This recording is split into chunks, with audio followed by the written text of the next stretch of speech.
It's part of the charm. How we doing today, though? Good, man. I just did I put up a video. Well, I didn't put it up. MMA Sucker, they did a video. Asked me to be on it, so about your boy Peyton Talbot. Oh yeah, Yeah, that was interesting. he seems to be the new flavor right now. Looks like a future champion, to be fair to him. He does. He does. Larry Yeah. CTM, what's up, dude? How we doing, Larry? Is it Larry? Yeah, I can't see the chat at the moment. Yeah, it's Larry CTM. Oh, Larry. What does the CTM stand for, though? So Paradox, I just finished watching your video, bro. It was good. Gave it a shout on Twitter too. Yeah, if you send it to me as well, I'll post it on Twitter as well as you obviously shouting it out on here would be good. I'm definitely going to give it a watch because I saw the preview for it and I was like, yeah, man, this is going to be good. It looked like you put a lot of work into it, which I always respect. You know, and Yeah. the fact that I never put any work into mine whatsoever. So I always appreciate people who put in effort. It's a good look. Let me just pull it up here so that I've got it on playlist as soon as cue it up. Cue that shit up. Hang on. Yeah, there's a lot going on today. Ooh. Yeah, we do. There's a lot to talk about today. You see that? We got hey, Mia Kinsley. See, we got somebody on Kick on there too. Oh, sweet. We're branching out.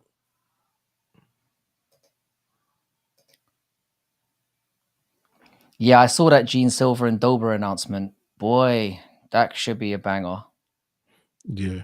There's a few fights to talk about today that have been amazing. Mm-hmm. Those fighting nerds, amazing. man. Those fighting nerds are getting real interesting over there. Yeah, they're really they seem like the new on the block gym at the moment. Yeah. The new guys. There was the one that I was the most I don't know if hyped is the right word, more heartbroken is the Fluffy Hernandez and Pereira one. Yeah. Do you remember I swear to God, man, I don't know what it is this year. What did I say a few weeks ago?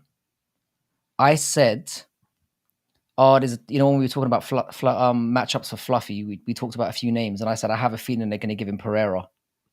Yeah, you did. I mean, I was hoping that he would be able to avoid that because that's tough. It's a tough fight. Because we're already seeing how good Pereira is at middleweight, but we don't quite know how much yet. Yeah. So it's potentially very dangerous. It's a springboard for either man, honestly. Whoever wins that fight, unless it's boring, which I doubt it will be, whoever wins that fight is going to springboard into a top 10 matchup. Oh, no doubt. And as much as I like Pereira, I really hope I'm a fluffy guy, but yeah.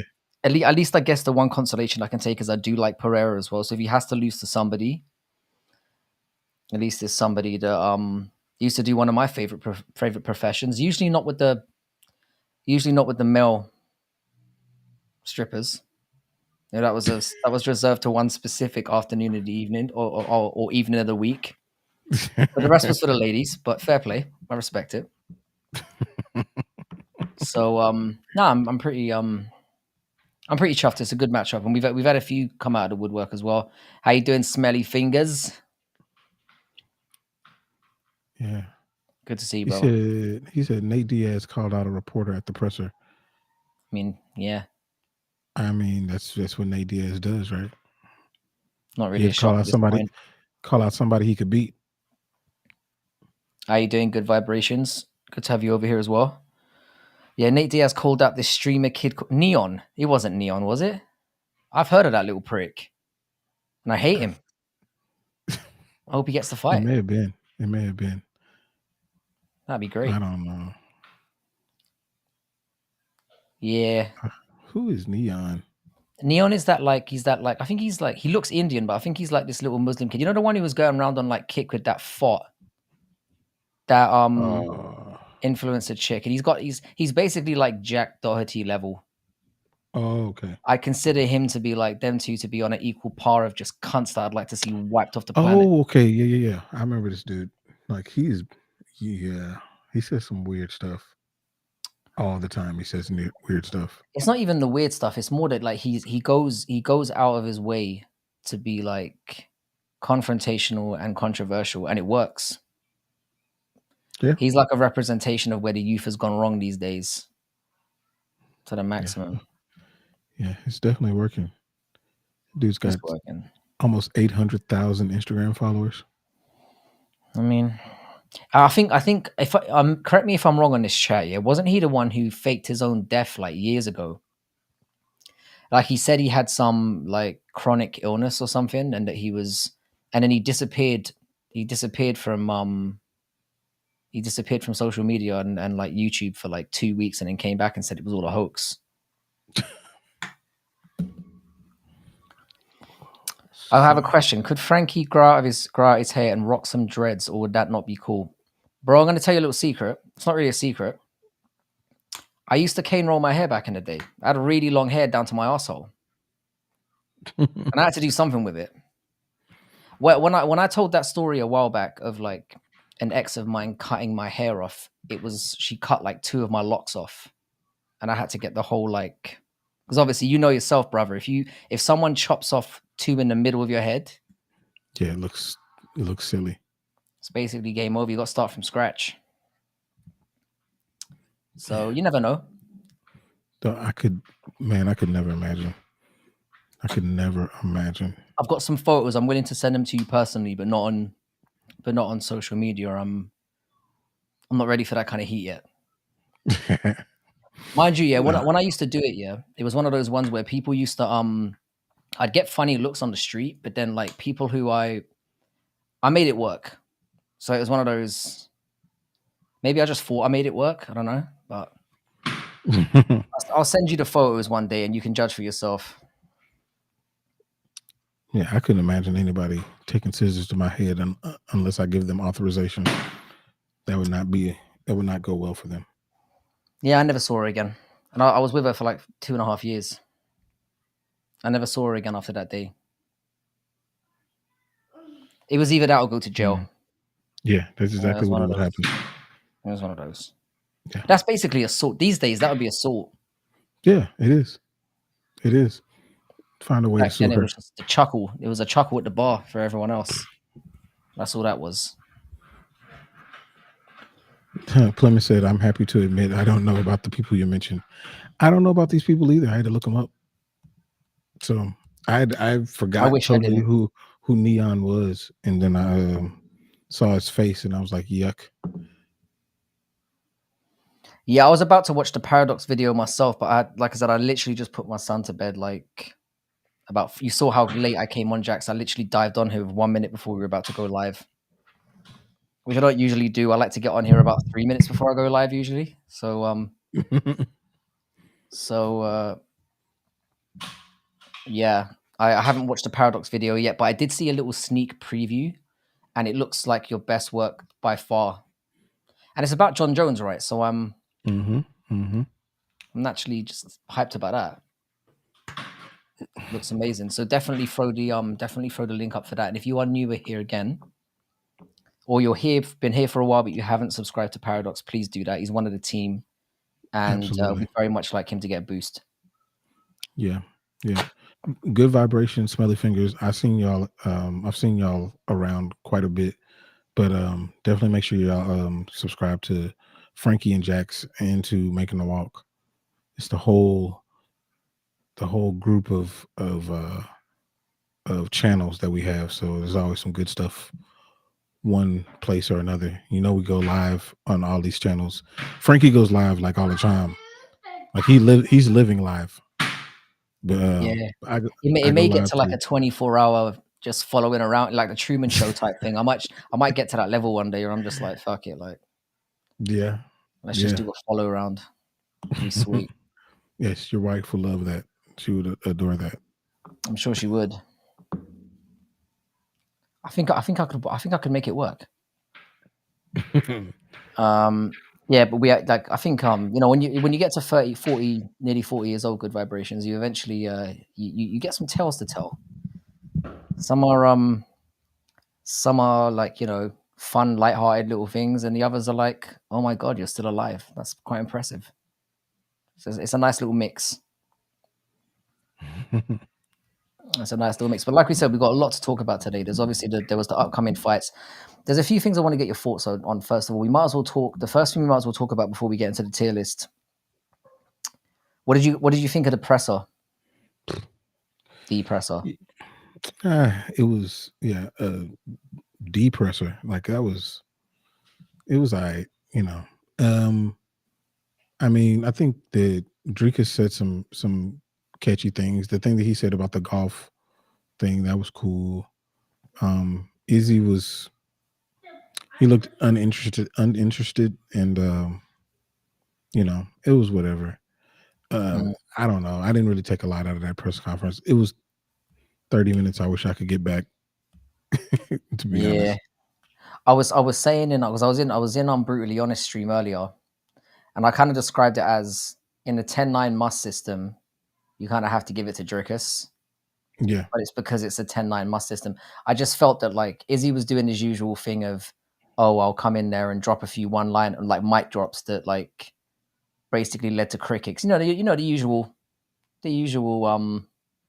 Izzy way of doing things. Yeah, man, I'm gonna show you who he is, and then everyone just goes, "What?" Do you know what I mean? Yeah. I thought It Dricus was handled the whole situation really well, though. he did. For me, the highlight of the whole press conference was him basically saying, "Look, I didn't offend everyone. I wasn't saying anyone wasn't a fucking African champion. I was just basically saying I'm the guy who lives in Africa and that I train out of Africa, and I don't go to other training camps outside of Africa. That's all I was saying. I wasn't trying to." And then you could see Israel was just like, "Well, that was my one. That was the one I had in the chamber, and He's I like, better that's not all I bring up the had. kissing the men stuff in public because he'll say I did something to a dog, and then it would just be like." So he was basically done at that point, Yeah. you know. Yeah. That was Yeah, pretty much sad it. shit. He didn't really have anything. I mean, I think that it'll get a little bit more tame now. Now that they kind of got that little part out of the way, because that's all I they know. I really don't had. know. I don't know what Dricker has said after because he had an interview with Submission Radio after it, and what he mentioned was that like part of why it was very low energy is because obviously there was no crowd there, Hmm. and usually when you get questions from the crowd and you get people yelling, and you get that's usually when the tension builds, and it kind of felt like it was more directed. A lot of people said it felt like like a I don't know, like a prescribed kind of, and that's because it kind of was. It was basically media member asks a question, they respond, and then the next guy gets like. There was very little back and forth, so I still think there's potential for that to get Could be. tested. We still Could could be. get an N-word bomb drop, is what I'm saying. Maybe. Hold out. Maybe. I feel like Izzy's not as wound up, since he's had that time off. I don't think he's as wound up as he was. So he might kind of hold back on those a little bit. He might drop one, maybe one, maybe. But since Dricus came out with the hey, look, that's not what I meant, instead of just letting him stew in it, Mm-mm. he might just kind of drop that point and try to figure something else out. Yeah, it could be. It could be. I think like as long as they keep bobbing at each other outside of that, I think it will all lead up to because I think they're both going to say stuff over social media and in interviews in the interim, and that will stir up some more shit. I expect that we haven't seen as tame as it was. I expect that we're going to get a little bit more. But press conferences are kind of shit anyway. So I don't Yeah. know. I don't know, man. I think I'm trying to remember. Does Drickus even really talk a lot? Like really, before fights. Like it doesn't really seem like he's even a big confrontational. You I'm trying kind to of have to remember. look for it. You kind of have to look for it. The thing is with Drickus here, he's the kind of one year where he speaks quite respectfully about people. So when he fought Whitaker before and after, he was very respectful. He's been very respectful before and after with Sean Strickland as well. Apart from that certain point when they had that clash, it Yeah, seemed to come out of nowhere where they basically yeah, fucked each other up. that's true. But then apart from that, it's like, you know, um, I completely understand having pride in one's ancestry, and I'm totally for Izzy being proud. Yeah, the whole thing with Izzy though is just a little bit confusing. Like he feels like he reps everyone, or tries to. Tries Yeah. to be that guy, and that's maybe where he's getting a bit of unfair stick. Yeah, I understand the Nigerian heritage part of it. That's cool. But in a sense, you kind of can't claim everywhere. You got to pick one. Like if I were fighting, USA is going to be on my shorts. That's what's going to be there. Now, if I found out that my lineage is Nigerian, which it probably is, I'm Mm-hmm. not going to put Nigeria on my shorts Mm-hmm. because I would be proud to have been from there, my lineage. But I live in the USA. That's where I was born and raised. So Mm. that's kind of what I'm going to roll with. Yes, I it's was going to weird. pick one. It's weird, but like you said, I mean, there was nothing surprising about the press conference. Izzy's going to stay corny. I do think there's a slight. We talked about this a little bit on Brutally Stream as well, and it has come up in a few other places. What Larry's saying here about like, and I don't know. I think somebody else said it in the chat as well about kind of it being unfair. There being unfair representation in the media, and it's not just about how much attention they get. But what kind of pisses me off about the Izzy and Dricus situation in particular is I feel like Izzy can pretty much get away with saying whatever he wants. And it feels like Dricus is kind of walking a fine line in terms of what he can say. So like Izzy is posting out fucking memes of like Hitler dancing, directing it at Dricus, and then nobody says shit. And then it's like in Dricus' situation, it's like it feels like he's being goaded into saying something out of pocket so that he can get abused for it. Yeah, I You think know? it's a bigger societal issue. I mean, I think certain people are given more leeway than maybe they should in certain instances, and he's kind of taking advantage of that. Hmm. It's just kind of going that way. Like there's just straight up and down. If Dricus were to say something, people are going to be like, "Oh, what's up, Vic MMA? Appreciate you jumping in, bro." How you doing, Vic? If Dricus were to say anything that referenced Nelson Mandela, oh my God, the Oh world shit, would it'd blow be up. over. The world It would would be blow up. over. Yeah, you can't. Career over. He might not get no more fights. Yeah. So I mean, it's just the way of the world, man. Yeah. I just think it's interesting. But like I said, I mean, Izzy, the great thing I like about Israel, being an Israel hater, should I say more specifically, is like he tends to do his detractors a favor by kind of putting his foot in his own mouth. Yeah. Like if I was his opponent, I would basically just do, like Robert Whitaker would do and some others where they just basically they don't really say much and then they just let him say whatever he wants and then eventually he says something really corny or like, you know, Hmm. Yeah. he fucks himself up basically. And I mean, as a person who's a fan of Izzy, um, I still think I've always thought that he says corny stuff. I've always thought that from the jump. I was like, I mean, you can fight, but some of the stuff that comes out your mouth is corny. But Yeah. he says a lot of things, and only a few of them actually land. But I mean, It is what it everybody is. can't be as witty as Conor McGregor can. I mean, Conor McGregor even in the lead up to the second Dustin fight, he said all kind of corny stuff. So Mm-hmm. even the greats have off days and Oh yeah, yeah. off lead ups. So whatever. Yeah, no, it's all good. Um, just to put a final nail on this, it's interesting. You know, when you said you'd rep America, Yeah. the interesting thing for me is like you obviously know my situation. I was born in Ireland, but I came to England when I was like about one. And if I ever thought to myself, if I ever got involved with a professional sport, wherever it was, because I was very much into football when I was a kid. So the Hmm. question comes up, especially when you're kind of being involved with certain teams and whatnot, and you might think in your back of your mind, I might be good enough to make it in this sport. I never was, but like, um, I would have represented Ireland. I wouldn't have represented England. That's interesting. That's Mm. interesting. I mean, I was just about to ask you that too. Which one you would represent? No, it would have Why been would? Ireland. It wouldn't. I didn't even have to think about it. Yeah. Yeah. and that's an option, and that's an option that Izzy has. He could represent that, and I understand. I actually understand the China thing in a sense. And I don't Um, understand that at all. I don't get I that at all. get it from the sense of he felt like he grew up there. Like he was an As a adult, but fighter. he went there as a fighter. He grew up there. So Yeah. there's a large part of his adulthood, his career was defined by his time that he spent there. I get that. That's Mhm. not where you're from, but I understand that that's part of it. That's almost like his college. I get that. People get Yeah. tattoos of the school that they went to and stuff like that. But they don't say that they're from there. They don't. That's the thing thing is that if he'd come out and just been like, "Oh man, China's a great country. I had a great," if he framed it like you just did, where it was like, "Yeah, man, you're like my career, man." Sorry, I'm not gonna do an Izzy impression. I don't know.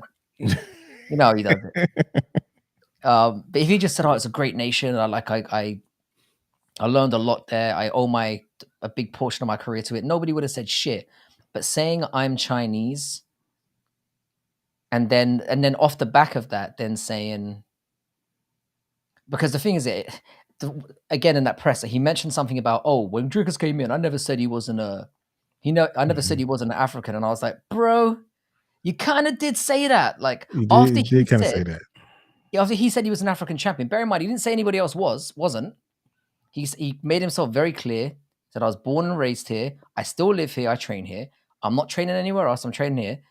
Izzy came out with, first of all, he dragged Kamaru and Ngannou into it for no reason, and then Mhm. was like, "This guy ain't a real African." And then and then proceeds to start calling him the N word multiple times on national TV to push Yeah, that through. I didn't understand that one. Yeah, Yeah, I I never didn't really like tried that. that hard to like Izzy, to be honest. I never really tried that hard. I've always I gave liked it him. like 5 I minutes. kind of looked the other way on some of the goofiness, the dog things that that's weird. But I like him as a fighter, and his personality is interesting. Um, Smelly Finger said the formative years, yeah, and that's Yeah, I exactly like what it that. is. I Yeah, like that. that's exactly it. That's exactly it. But I he like that. did good vibrations. He did make the race a thing. He threw down the race card, and it's the thing as a black person, like you can't play the race card all the time. You got to know when to play it, and that was not the right time. That wasn't the right time. Yeah. That wasn't it. There's a lot of things. There's a lot of things that piss me off about him. It's like I like with Aaron Tats bringing up the gyno thing that's jumping on the screen now. It's like first of all he has it again, and secondly, what made me so disgusted about that whole thing, it wasn't the gyno thing, because I know a lot of people do some shady shit on the sides. It was when he kind of insinuated that he might have cancer, so that we all went, "Oh, sorry, bro." Do you know what I Yeah. mean? And then like, you didn't. Like a lot of people let him get away with that shit. And that, Mhm. like Good Vibration says, this has nothing to do with him as a fighter. Sometimes can he be boring? Yeah, but I don't really hate that about anyone. Because I've said this about Sean Strickland, and I'll say the same thing about Adesanya. If you can get away with spamming a certain thing, and the person doesn't touch you, and you win the fight and you get paid, if I was a Mhm. fighter, I would do the same shit. Yeah. If I have to get into a war, I will, but I don't blame him for that. What I blame him for is all the outside stuff. The the personality and all the rest of it. As a fighter, I like Israel Adesanya. When he wants to be flashy, he can be great. But as a Mhm. man, he's just a cunt bag. I don't like him. That's fair. That's fair. He gives you That's plenty how I of feel. reasons. He gives. I mean, it's not to the level of, but it's the direction. It's the same direction as Jon Jones. Where he just, as a fighter, he does these things, but outside, he does all these other things to make you just really dislike him as a human. Hmm. But again, But I don't blame people. I don't blame people for. I find his fans can be very delusional, but I don't hate them anywhere near as much as Dagestani fans, which is one little thing I want to talk about. Did you? A lot of people may not have heard about this, but there's a rumor going around that Ankalaev is having trouble getting into America, and that's what the whole Abu Dhabi call outs are all about. mm, that would make a lot of sense. That would Hmm. make a lot of sense. I hope that's not the case. I haven't heard that, but it would make a ton of sense. I'm not going to read it out. I'm just going to leave it there. I got nothing against Ronan. I don't, not at all. I like the guy. Man, that's funny. Thought that was quite funny. See, I'm just going to yeah, move quickly on. CJ likes running a lot, man. But Yeah, Ronan's channel's dope, man. I like it. yeah, But he just streams at a time now when I'm not awake, so I don't really jump in I there don't know. anymore. I don't know when he actually streams. It's usually in the Like, middle of the night for you. It feels like oh, because he's usually yeah, on around morning time for me. Like sometimes I'll be like, floating through YouTube or wherever, and I might see him on, but I'm usually in the middle of like doing something with my son or something, so I can't jump on. yeah. I He like said, it. "Remember when Tyson Fury and Deontay Wilder fought? Maybe it was just me, but they were having a back and forth, but they kept it above the belt." I mean, they were having a back and forth, but yeah, you're right. It wasn't. It was It never between went them. too far. It was never Yeah, about families or anything like that. It was just more stupid stuff like your sausage and all of that. It was never yeah, really anything yeah, too vitrionic. Like it stayed at a certain level. yeah. Now, Vic MMA said Izzy is a way better person than Jones. Yeah, I mean, yeah, that's not hard to do though. What is Western talking about right now? Who's he He's talking? Who's? he's talking about I think he's talking about Taz referring to Ronan as a Oh, okay. Is an interesting gentleman. did you say interesting gentleman? Yeah. Uh I didn't want to say the other one, you know. yeah, I'll leave it there. I'm not gonna it made me want to talk about something else, but I might leave it for later on because I'm not gonna get into the whole like P word stuff, but there is something I wanted to talk about with that, but not now. I'm gonna save it. Okay. And it has nothing to do with MMA actually. It just has something to do. I just had a general question for people, but I'm gonna save it for a little bit later. Um Are there any other fights that haven't been brought up yet that were pretty interesting? We talked about Fluffy and Pereira, which genuinely terrifies me. I like both of them, and I'm especially big on Fluffy. So, how we doing? Sorry, I didn't see you in there. And hey, Connor's pal as well. Good to see you Yeah. guys. Um, So, I think oh, there's a female fight that's all right, moving on, actually moving on, moving on, moving on. a headliner. It's a headliner. It's a headline in the card at the Apex though. I'm pretty sure it's at the Apex. Who is it? Verna Jandaroba against. Let me see. How you doing, Betty? What do you guys think of Taz moves? I'm gonna pull this up in the meantime, just because why the hell Yeah. not? While we're here, Oh, Verna Jandaroba against Amanda Lemos. Yeah, it's the headliner. It's actually in 2 weeks, 3 weeks. Yeah, interesting. They're letting these female fights take over, bro. sorry, can you say that again? Oh, I was Taz. watching my spinning attack start immaculate. Sorry, Taz, you got some moves there, bro. Oh, oh, it's a YouTube short. Yeah. I like everything I could hear and see just went completely out of my mind then. And I was just enjoying the greatness of this video. Okay, I gotta see this. There's probably some shit of me out there doing stuff like this. So I'm not gonna say anything out of pocket because I'm pretty sure somebody has some videos of me there that are one day we're gonna come public. So I don't wanna go, you know. It's fun. It's a good one. Oh, oh, okay. Please watch on the stream. The thing is, yeah, I'll tell you what, yeah, I will. I'll put it Oh, up on the stream. Is Taz in here? Taz, if he you're still in here, was. if you give us express permission, I would be happy to play your video on this channel. And you know what? I'm also gonna drop a nice subscribe for you as well, my brother, because that made me smile. I'll put it that way. That made me smile. He said he must have blocked him because he can't see anything he writes. I think Smelly Fingers has been blocked by a lot of people.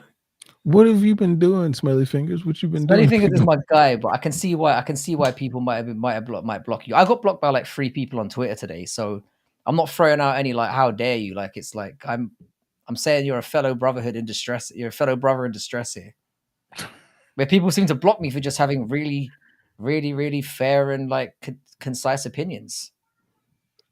Do you know what I mean? Man, people block, especially on Twitter. They block for all kinds of foolishness, just Yeah, dumb stuff. my favorite one today was when like some guy messaged me, about the Ankalaev fight with Yan,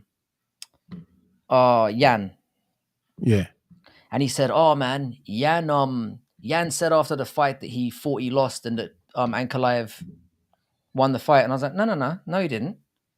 He said he didn't win. He didn't think he'd win, but he'd won, but he didn't think he'd lost. So I was like, yeah, draw. And the guy was like, "Fuck you, you're a prick," and then just blocked me. I was dang. like, it's a bit unnecessary. Agree to disagree. What happened to that? How you doing, brutally? Dang, that's wild. Yeah, I thought that was a bit harsh. Yeah, Just a bit. I've been blocked by only 2 people. I've only been blocked by 2 people today, or 3. It's not bad. yeah. I And it never is on been Twitter. I blocked. mean, Twitter's a different thing. I don't think I've really been blocked on YouTube, to my knowledge. I don't know. Andre Lima versus Felipe Dos Santos. That sounds like I a did banger. see that. I did see That that one. That one's gonna be good. That one's gonna be sounds good. like a banger. Holy shit! Oh, Almost 80 subs. Yeah, you're gonna hit look at 100, you. bro. And well That's what's up. deserved. Dang, I feel like you were just at like in the 30s or 40s the other day. Yeah, man. Paradox is on the rise. It took me like 2 months or 2.5 months to get to 100. 100's a Yeah, big milestone to hit. It feels like it is. 100's a big one, then like 500 feels like the next one, and then Yeah, 1,000 feels like the next one. pretty So it's much. like those seem to be the ones you want to hit, the milestones. Hey, I'm a nice guy. What the hell? Yeah, you're a nice guy. I didn't say you're not a nice guy. You just, you Hey, can be a nice guy and a cunt. There's nothing wrong you with there's nothing you've wrong been with cool treading with that me. line. I ain't got no problems with you. I don't want no Cool. problems. I don't want none either. Yeah.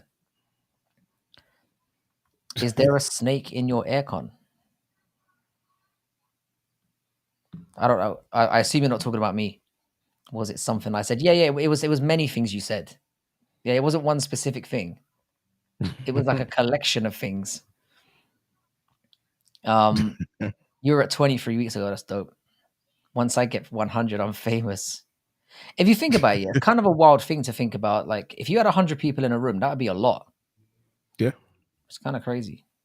Ooh, Shamil Gaziev against Dontel Mays. That's going to be a barn burner. Yeah, Can't wait to that's see probably that the one I one. was the most excited about. I almost was ready to not talk about it at Can't all. wait to see it. Can't Yeah. wait to see it. I think Gaziev might do all right. Yeah, I was gonna say that's Selena Gomez level. That's like that's D-lister. You've hit the D-lister stage, then you can start sending out DMs. Oh, you talking about that rattling sound? That was probably my son or something. Probably something Got silly the like that. window open now that we're talking about aircon. Yeah, sorry, what were we saying? I always do that. We were talking about the amazing Gaziev and Dontel Mays fight. Yeah, I had high hopes for Gaziev. I don't know why. The fight he had before was not that terrible, but he looked horrible in his last one. He just looked like you said, a blob. A blob. Yeah. We can talk about Fluffy and Mikel Pereira a little bit more now that people are here. I'm genuinely devastated by this fight. I had a feeling they were going to make it. I mentioned a few weeks ago that I bet they make this because it kind of makes sense, even though I don't want it to. I'm kind of devastated because I think Pereira might knock him out, and I really like Fluffy. There's better matchups for Fluffy higher up that he could have. I felt like he could have, galloped his way towards Yeah. that top 5 like I predicted. Mikel Pereira isn't one that the reason why I don't like it for Fluffy is because I think he deserves to go higher up, and he's taken a much more dangerous fight that doesn't actually push him that far up the rankings. Because if he beats Pereira by however way, he's probably going to move up 1 or 2 spots. But it's a great fight, though. It is a good fight. So why do you think that he's going to struggle with Pereira or Pereira?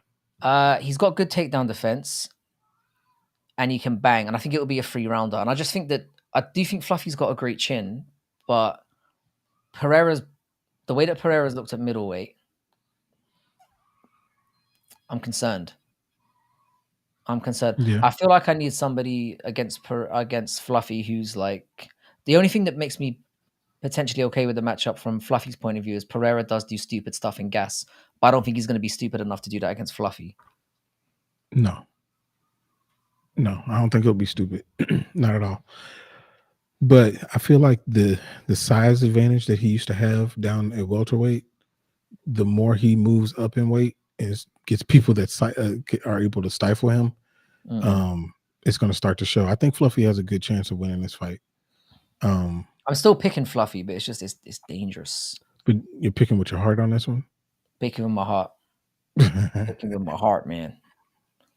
How you doing, I9s? I'm gonna give a quick shout out to I9s as well. He jumped on the live stream with me during 303, and it was awesome, along with Paradox as well. We had a nice little. It was a nice little back and forth. We ended up being on the stream together for like 5.5 hours or something like that, maybe even longer. Yeah, It was cool. yeah. It was I9s. cool, man. I just realized I wasn't a sub to you. I just shot you a sub. But yeah, I saw y'all on CJ kept on calling I9s. She didn't know his name. She was like, she kept calling him Andre Feely because of his hair.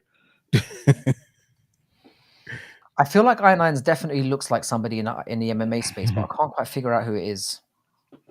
When I saw you for the first time, I was like, damn, you look like somebody. And one day it's just gonna click. You're gonna get a random like DM out of the blue, I9s, and it's just gonna be like, yeah, man, it's this guy. So when it comes, I'll let you know. Thanks for Yeah. linking I9s in the chat, Weston. Appreciate you always on that. Yeah. And I9s made out like a bandit at UFC 303.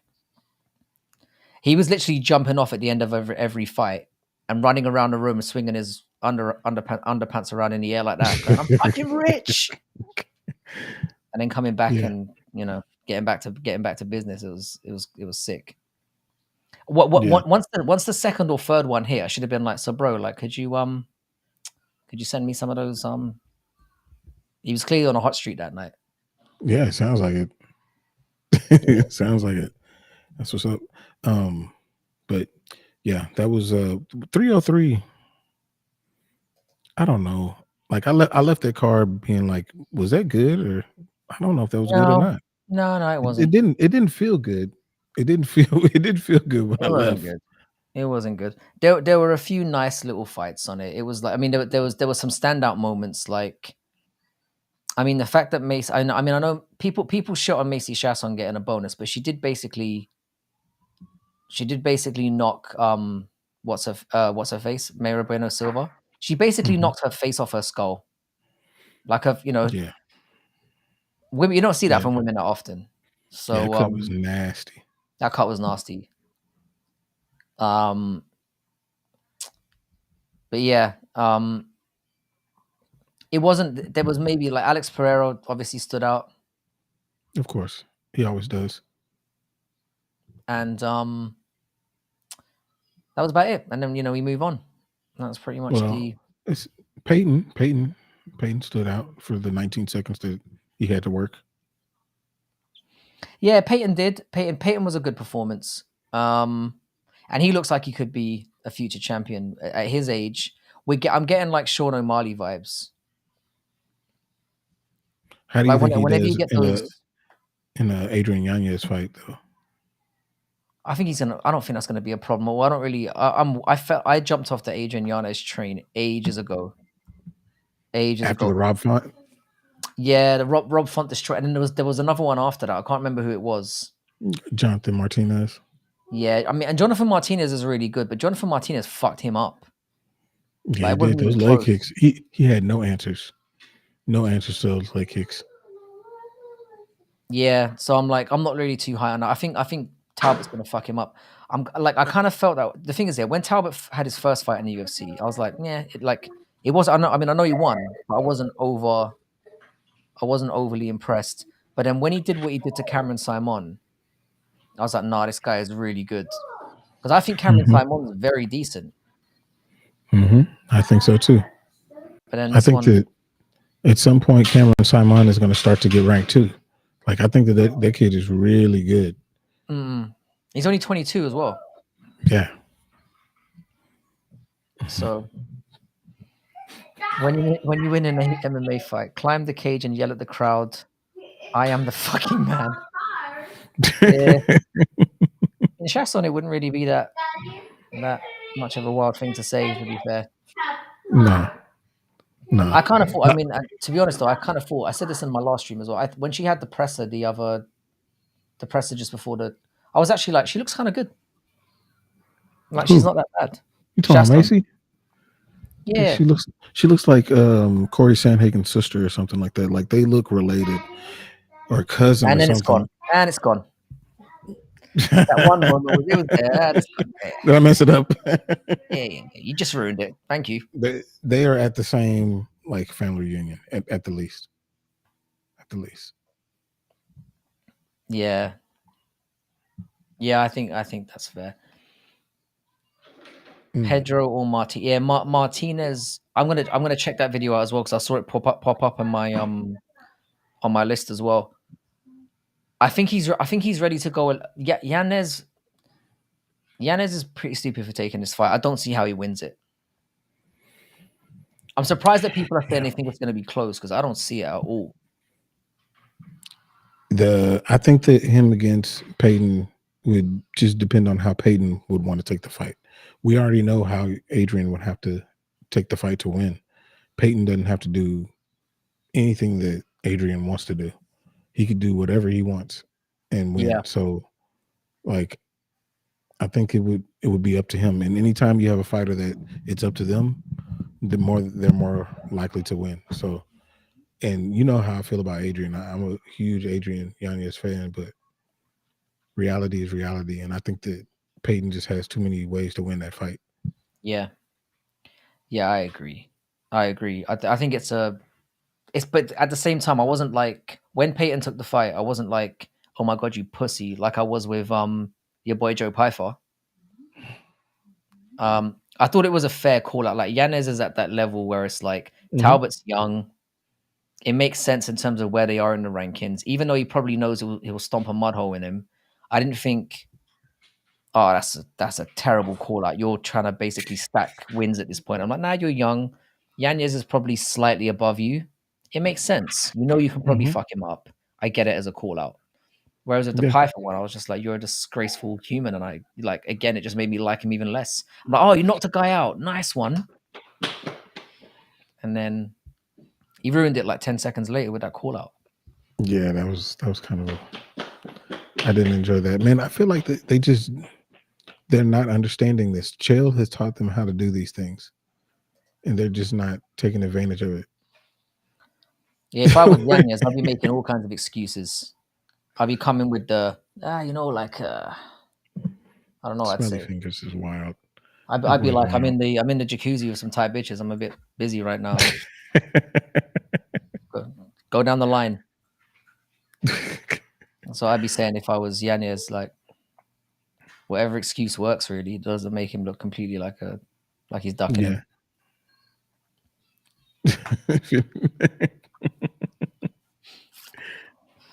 Yeah. It's not as risky as you think. They're easy to spot. We've talked about this before. Yeah. I feel uncomfortable getting into this conversation when you're around because I know you've got some based opinions, but like you're an adult, you know. Let's let's talk about that when you've got me cornered. How you doing, Chris? They do what's up, Chris? Like they do corner you a lot. They'll get you when it's late, like say you're doing if you're doing a 3-hour chat on the back end of that third hour, like they'll get you. They will get you. How you doing, Raymondo? I think I might be forming the most toxic, fucked up streamer base in YouTube MMA history. I swear to God. Jose Dos Reyes Santos. That's a nice name. I like that name. Nice to see you, Raymondo. Appreciate you stopping by. Yeah, when it gets to like 3 o'clock in the morning, my time, it's like the sun goes up and the freaks come out, and it's just. Hey, it's not okay. So I'll tell y'all a quick story about that subject. So me and me and two of my homeboys, we were in New Orleans. We were down there. I had a gig or whatnot, and so afterwards, we hit the Bourbon Street because we had never been there to go drink and stuff. And so we're drinking, we're drunk or whatnot. And one of my homeboys was like, "Let's go to another spot." And we're like, "Okay, it's cool." So we're going down Bourbon Street, and at Bourbon Street, they have people kind of stand outside of the clubs to try to get people to come in or whatever. Like in Thailand. And I that's see where this is okay. going. Yeah, So yeah. there's a person that's standing outside of a particular club and trying to get people to go in, and my homeboy is going directly for this person, and we're not paying attention. We look and we see him, and it's a him. It's clearly a him, but obviously dressed up like a her. And he's going directly that way, and we're like, "Hey, Hmm. no, I don't think that's what you want to do. We're just trying to give you a suggestion. Unless there's something we don't know about, I don't think you should go that direction." And he's like, "Y'all don't know what I'm." He was like, "You don't know what I'm trying to do." I said, "I don't know what you're trying to do, but I'm trying to save you right now because in the morning you're not gonna know what just happened." And I tried to catch him, and I couldn't, and I didn't see him till the morning. You're a better friend than I am. I tried. I You're, tried. you're a better friend than I am. I would have gone. I would have literally elbowed the other friend and been like, "Let it go. We'll deal Yeah, with this man. tomorrow." I wasn't going in there to get him. I tell you that. That's what wasn't gonna happen. God damn. Yeah, I'm a terrible friend in that way. I would have let him get fucked in the ass. I'll be honest. Don't hang around with me when that shit happens. I'm brutal, man. You gotta learn your lesson. And I'd expect my friends to let that happen to me as well. There's no love in the game in my friendship group. It's basically like you set up. It's basically like you set them up. Um, you set each other up so that you can basically abuse them for the next 25 years about it. Yeah, it was That's what so it is. I the next morning, I walked out of my hotel room and he was asleep in not the lobby, but like the lobby of that floor in a chair. And I was like, "Hey man, what happened?" He's like, "Why did you leave me?" "I didn't leave you. You left us." "I tried to tell you. You said no. You're an adult. I'll let you go." "I tried to stop you. You said no. What do you want me to do?" No, I mean, I'm obviously joshing here. If I was with the if I was out with the boys and that happened and they really thought it was a female, I would I would not let it happen. I'm not that evil, especially if Yeah. like there's I mean, I am evil, but like I'm not like that. Like that's the kind of thing that people kill themselves over. Do you know what I mean? Yeah. It's like, especially guys, especially certain, let's just say certain males that I used to hang around with. Do you know what Mhm. I mean? I'm sure you know what I'm saying. Yeah. Like they're not really big on like the gay community, and that's Yeah. basically you know, yeah. But I think that's a good. We can get back to these stories at any point. We'll just try and keep things on track for now because I know the chat's Yeah. moving. Um, I think that's another. We talked about this a little bit in the last chat about Ige. He was in a fight camp, so as impressive as it was him jumping out of the you know, jumping out of the crowd as like Ali Abdulaziz likes to frame it, like there wasn't some previous knowledge about it or that it might be a possibility. It was an impressive thing that he did, but he was in the middle of a fight camp and he didn't have to cut weight. Yeah. So Yeah. that's why I'm It's kind of true. like, even though Diego didn't fuck him up, which in a lot of people's eyes lowered Diego's stock a little bit, I was like, "Do you know what? I'm alright with it.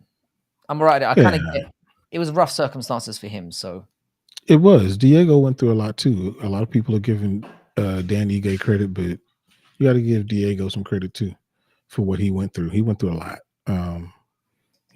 getting into this fight. So, and he went up 2 spots in the rankings, and while Ige dropped down. So, he got a little bit from it. I'm sure he got yeah, some extra money. it worked out well for him. And he's So, definitely and they both, I mean, Ige might have dropped down a couple of ranking points, but he's got a lot of love now from the UFC. He's basically going to get a fight that he probably shouldn't get yeah. next. I tell you And what, I don't want to see is I really don't want to see him running back right now. I'm not interested. Not to say it was a bad fight or it would be a bad fight. It's just I would rather see them in fights that push them forward than to just see them fight each other again. Well, they just either I stay don't where even they know are or why flip anyone's flop. asking for that. I don't know why. I know Ige had a good third round, but I don't want to see that Yeah, again. There was nothing about that fight where I'm like, yeah, give me that again. I'm good. yeah. I'm good. Yeah, Pacquiao's fighting at 45 years old. I'm very. I mean, Why? why? Yeah, that's basically what I'm going to say about that one. I love Manny Pacquiao, but I Yeah. don't get this at all. I don't like it. How young is? I don't know that much about his opponent, to be honest. It's Mario Barrios. Maybe I'm not pronouncing that correctly. Who is he? I've heard of him. I can't. Let me see. I gotta look him up. I'm assuming he's significantly younger, maybe half his age. He's 29. Close enough. So there's Yeah. like a 16-year age gap. Yep. Is he He competed undefeated? his son. Is he good? Let me see. What's his record? He's probably got 29 an and O next 2. to his name. 29 20. and 2. Okay. I Now mean, if his two Pacquiao does it, losses, his two Pacquiao losses are does to it. Keith Thurman and Javante Davis. So he's got. I mean, those are relevant people to lose to if you're gonna lose. And he's got a win over Ugas. So he's beat some good, beat at least a good fighter. So he's good. He's good. He's good. Yeah. No, Larry's asking as well. Yeah, why Johnny Walker's still above Ozdemir in the rankings? It's a weird because I don't really know how the rankings entirely works, but from what I understand, it's media member votes mostly, right? That's what I hear. Like And I, Dana I has had. nothing to do with it because he literally That's complains what he about the said. rankings more than anyone. Hmm. Yeah, he doesn't have anything to do with it. At least according to him. Even though the rankings come up on his site, he doesn't have anything to do with it, and he approves the things that go on his site. He still doesn't have anything to do with it. Don't know how much I believe that he doesn't have anything to do with it, but that's what he says. Yeah, I'm with brutally on the Tapology rankings. The only thing that I don't agree with on Tapology is they always have like they always do Bellator fighters and PFL fighters really dirty. Like for example, if you look at the heavyweight rankings on Tapology, I think like Vadim Nenk, not, all right, so all the lightweight rankings, Vadim Nenkov is really low down. He's like below the top 10 the last time I checked. And you got people like Patchy Mix who aren't even in, who are barely cracking the top 15 in bantamweight. Yeah, And I which mean, is Patchy Mix was crap. was below. What's his name? The guy who got the guy with the mullet who got what's his name again? Ricky Simone. He was below Ricky Simone last week. Fucking Which Patchy is Mix, who's so like silly, 20-1 or something, or 21-1. So that's the only thing about Tapology rankings that I don't like. But when you just eliminate that and you just have the UFC rankings, they tend to be a better representation for sure. bro. I'm looking at the rankings right now. Do you know that they have Patchy Mix under Cody Garbrandt? All right. Okay. Jason Jackson is like the 50th best welterweight on Tapology. That says it all, really. He Yeah, should be. I thought the last time I checked he was in the top 30, but maybe I'm wrong about that. That is crazy. I know he lost his last fight, and I was obviously, as you know, I was there, but like, and it was a very disappointing fight overall. But that guy's good, man. let me see where they got him ranked now. Dang, they got him ranked 43 Yeah. behind Santiago Ponzinibbio and Carlos Paredes. All right. Whatever. That's what, but it's very like UFC biased. It's way over. Like that's crazy. That's not even worth. But yeah, I do agree that like I said, if you eliminate it and you just make it UFC specific, you do get a bit more of a fair or a closer representation of what it should be for sure. Yeah. It says, how many guys do you think are out there right now who are under the radar, who are real killers, just living in some Buddhist monastery somewhere. Bro, That's fuck it. probably a fair There's guys amount. out in bars that I've seen flatlining guys where I'm like, that guy could be heavyweight champion. Yeah, I've been there just like there's some real killers out in the world. I mean, we know that there's like people who they've just got that. There was a guy that I grew up with around my area, and he was like constantly just whenever fights would break out, he was always knocking guys out like right, left, and center. yeah, And I was thinking, bro, you yeah. need to like, and I mean, one punch KOs out on the street, just He's like, like that Brad Pitt character in Snatch. Yeah, yeah, just that pikey. Yeah, yeah, just got knockout yeah. power. We all know that guy. We all know that dude who just like, you're like, you should just fight. Like, you should just do this for money. Yeah, yeah. Yeah, I'm sure there's a bunch. yeah. So Ramazan and Jason Jackson should be top 10. They should be. They should be, man. Jason Jackson should be top. Well, I would have said this before his last performance, but he should have been top 5. He should be top 5, really. I had him at Yeah. number 2 before that fight, or number 3. So after that fight, so you watched it in person. After that fight, where would you have him? Still in the top 10. Because it was one of those ones here where the guy that he fought did no damage to him whatsoever. Mm-hmm. He literally just he literally stuck his head in his sack for 15 minutes. So the first 3 rounds, it was basically that. And it wasn't even he was getting him down. He had him pressed, you know those ones, pressed against the cage, head in the sack. He got him Mm-hmm. down once or twice, but didn't do anything. There were no submission attempts. There was no ground and pound. It was literally that. He was just preventing Jason Jackson from really being able to do anything. And then in the last 2 rounds, Jason Jackson took him down and beat him up. So I was like, and then he lost the belt. So it was, Yeah. it was one of those ones. When is that dude's contract up? He needs to leave. I'd like to see him come up. And I think the fact that he was talking about the UFC, but just before that, tells me that his contract must be nearing an end and it's on his mind. Because he's not a spring chicken as well. Yeah. Chris Gray, I'll get into it with you about turtles when you have me when you have me it's just me. Because I've got a lot to say about turtles, not. I can always expect like one Chris Gray, like, what kind of cheese do you like? What is your favorite way to like eggs? Do you like rainbows? Yeah. But it's Do you interesting like though, we're getting dads? to know more about me that people don't. He's like the Nina drama of this stream. I'm like, so what do you like on your toast? Let's get into that. I don't know where Matua is, but he'll say some stuff too. He'll say some weird stuff out of nowhere. Yeah. Do you like dags? I love that. I love that. Man, I love that. I love that movie. Snatch and Lock, Stock, and Smoking Barrels. Like, I watched them repeatedly. Yeah, it's a great one. I started just for you, Wesson. I started watching Workaholics again last night. Because I was like, fuck it, man. I felt like I needed something easy to throw on. I'm just like, yeah, man, I'll get me some Workaholics tonight. Yeah. That's one of those shows, man. You just throw it on and do something while you're doing something. That's exactly why. That's why I miss a catch lot of these the things. references. Because Yeah. I don't sit there and just watch it. I've got stuff going on. It's more that you can kind of hear it, and then when you hear something, you just tune back in, and it's that kind of one. Yeah.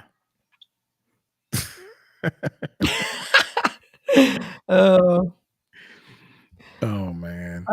I love you, man, but I stand by that. I stand by that. That's a compliment, I'm sure you're Chris. as hot as her as well, to be fair. So I'm being Yeah. fair. You could have taken it that way.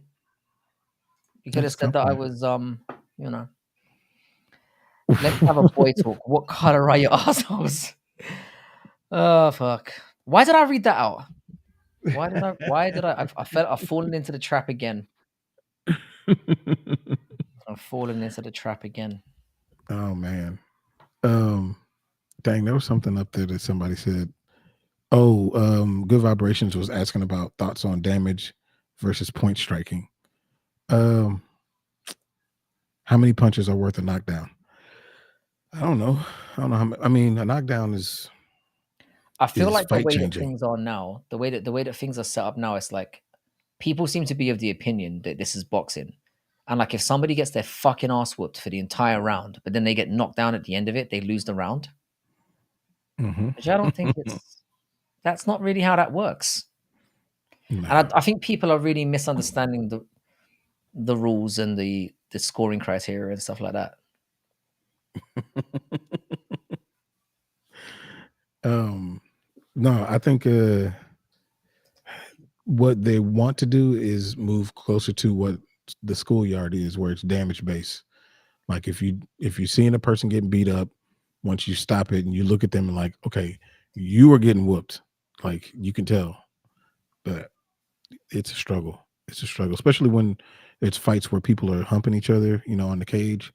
Like you're not really gonna know But this who's is what I'm winning. saying. I feel like that's where you're onto something. You know about them deliberately making it a little bit vague so that people would then jump on Twitter Yes. and then call each other retarded for the entire day Chris. and just spend the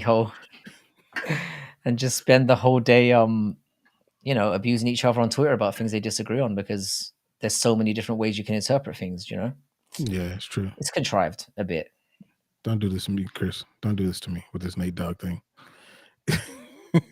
I'll tell you what though, just on a little sidebar for Chris, I was listening to just some random like rap shorts earlier on. I don't know why I was. And Snoop Dogg jumped on and was doing his random like freestyles. Yeah. Snoop Dogg's freestyles are fucking shit. Yeah. It's always like fourth grade playground and stuff. Like genuinely, I think my son, he's got a very decent vocabulary now. I think he could rhyme as well as Snoop Dogg if you just went, son, here's a beat, and you just got him to kind of spit a bit of mad fire. I think he can get it done. How you doing, Cold Art Maker? Do I sound Australian, mate? Australians don't sound like they got fucking sticks up their asses. No, mate. I'm a Brit. I'm a fruity Brit. He's an I Irish wish Brit. I had an Australian accent. I would have come on YouTube like 15 years ago if I could come with that level of sweet melody. What do you call them? If I could come with that Yeah. sweet accent, what do they call? What's that word they use for how your voice sounds? Dulcet tones. Oh yeah. There it is. Fuck, that took way too long to get to. Jesus Christ. We just wasted 30 seconds of good airtime of me going, what's that? Fucking hell.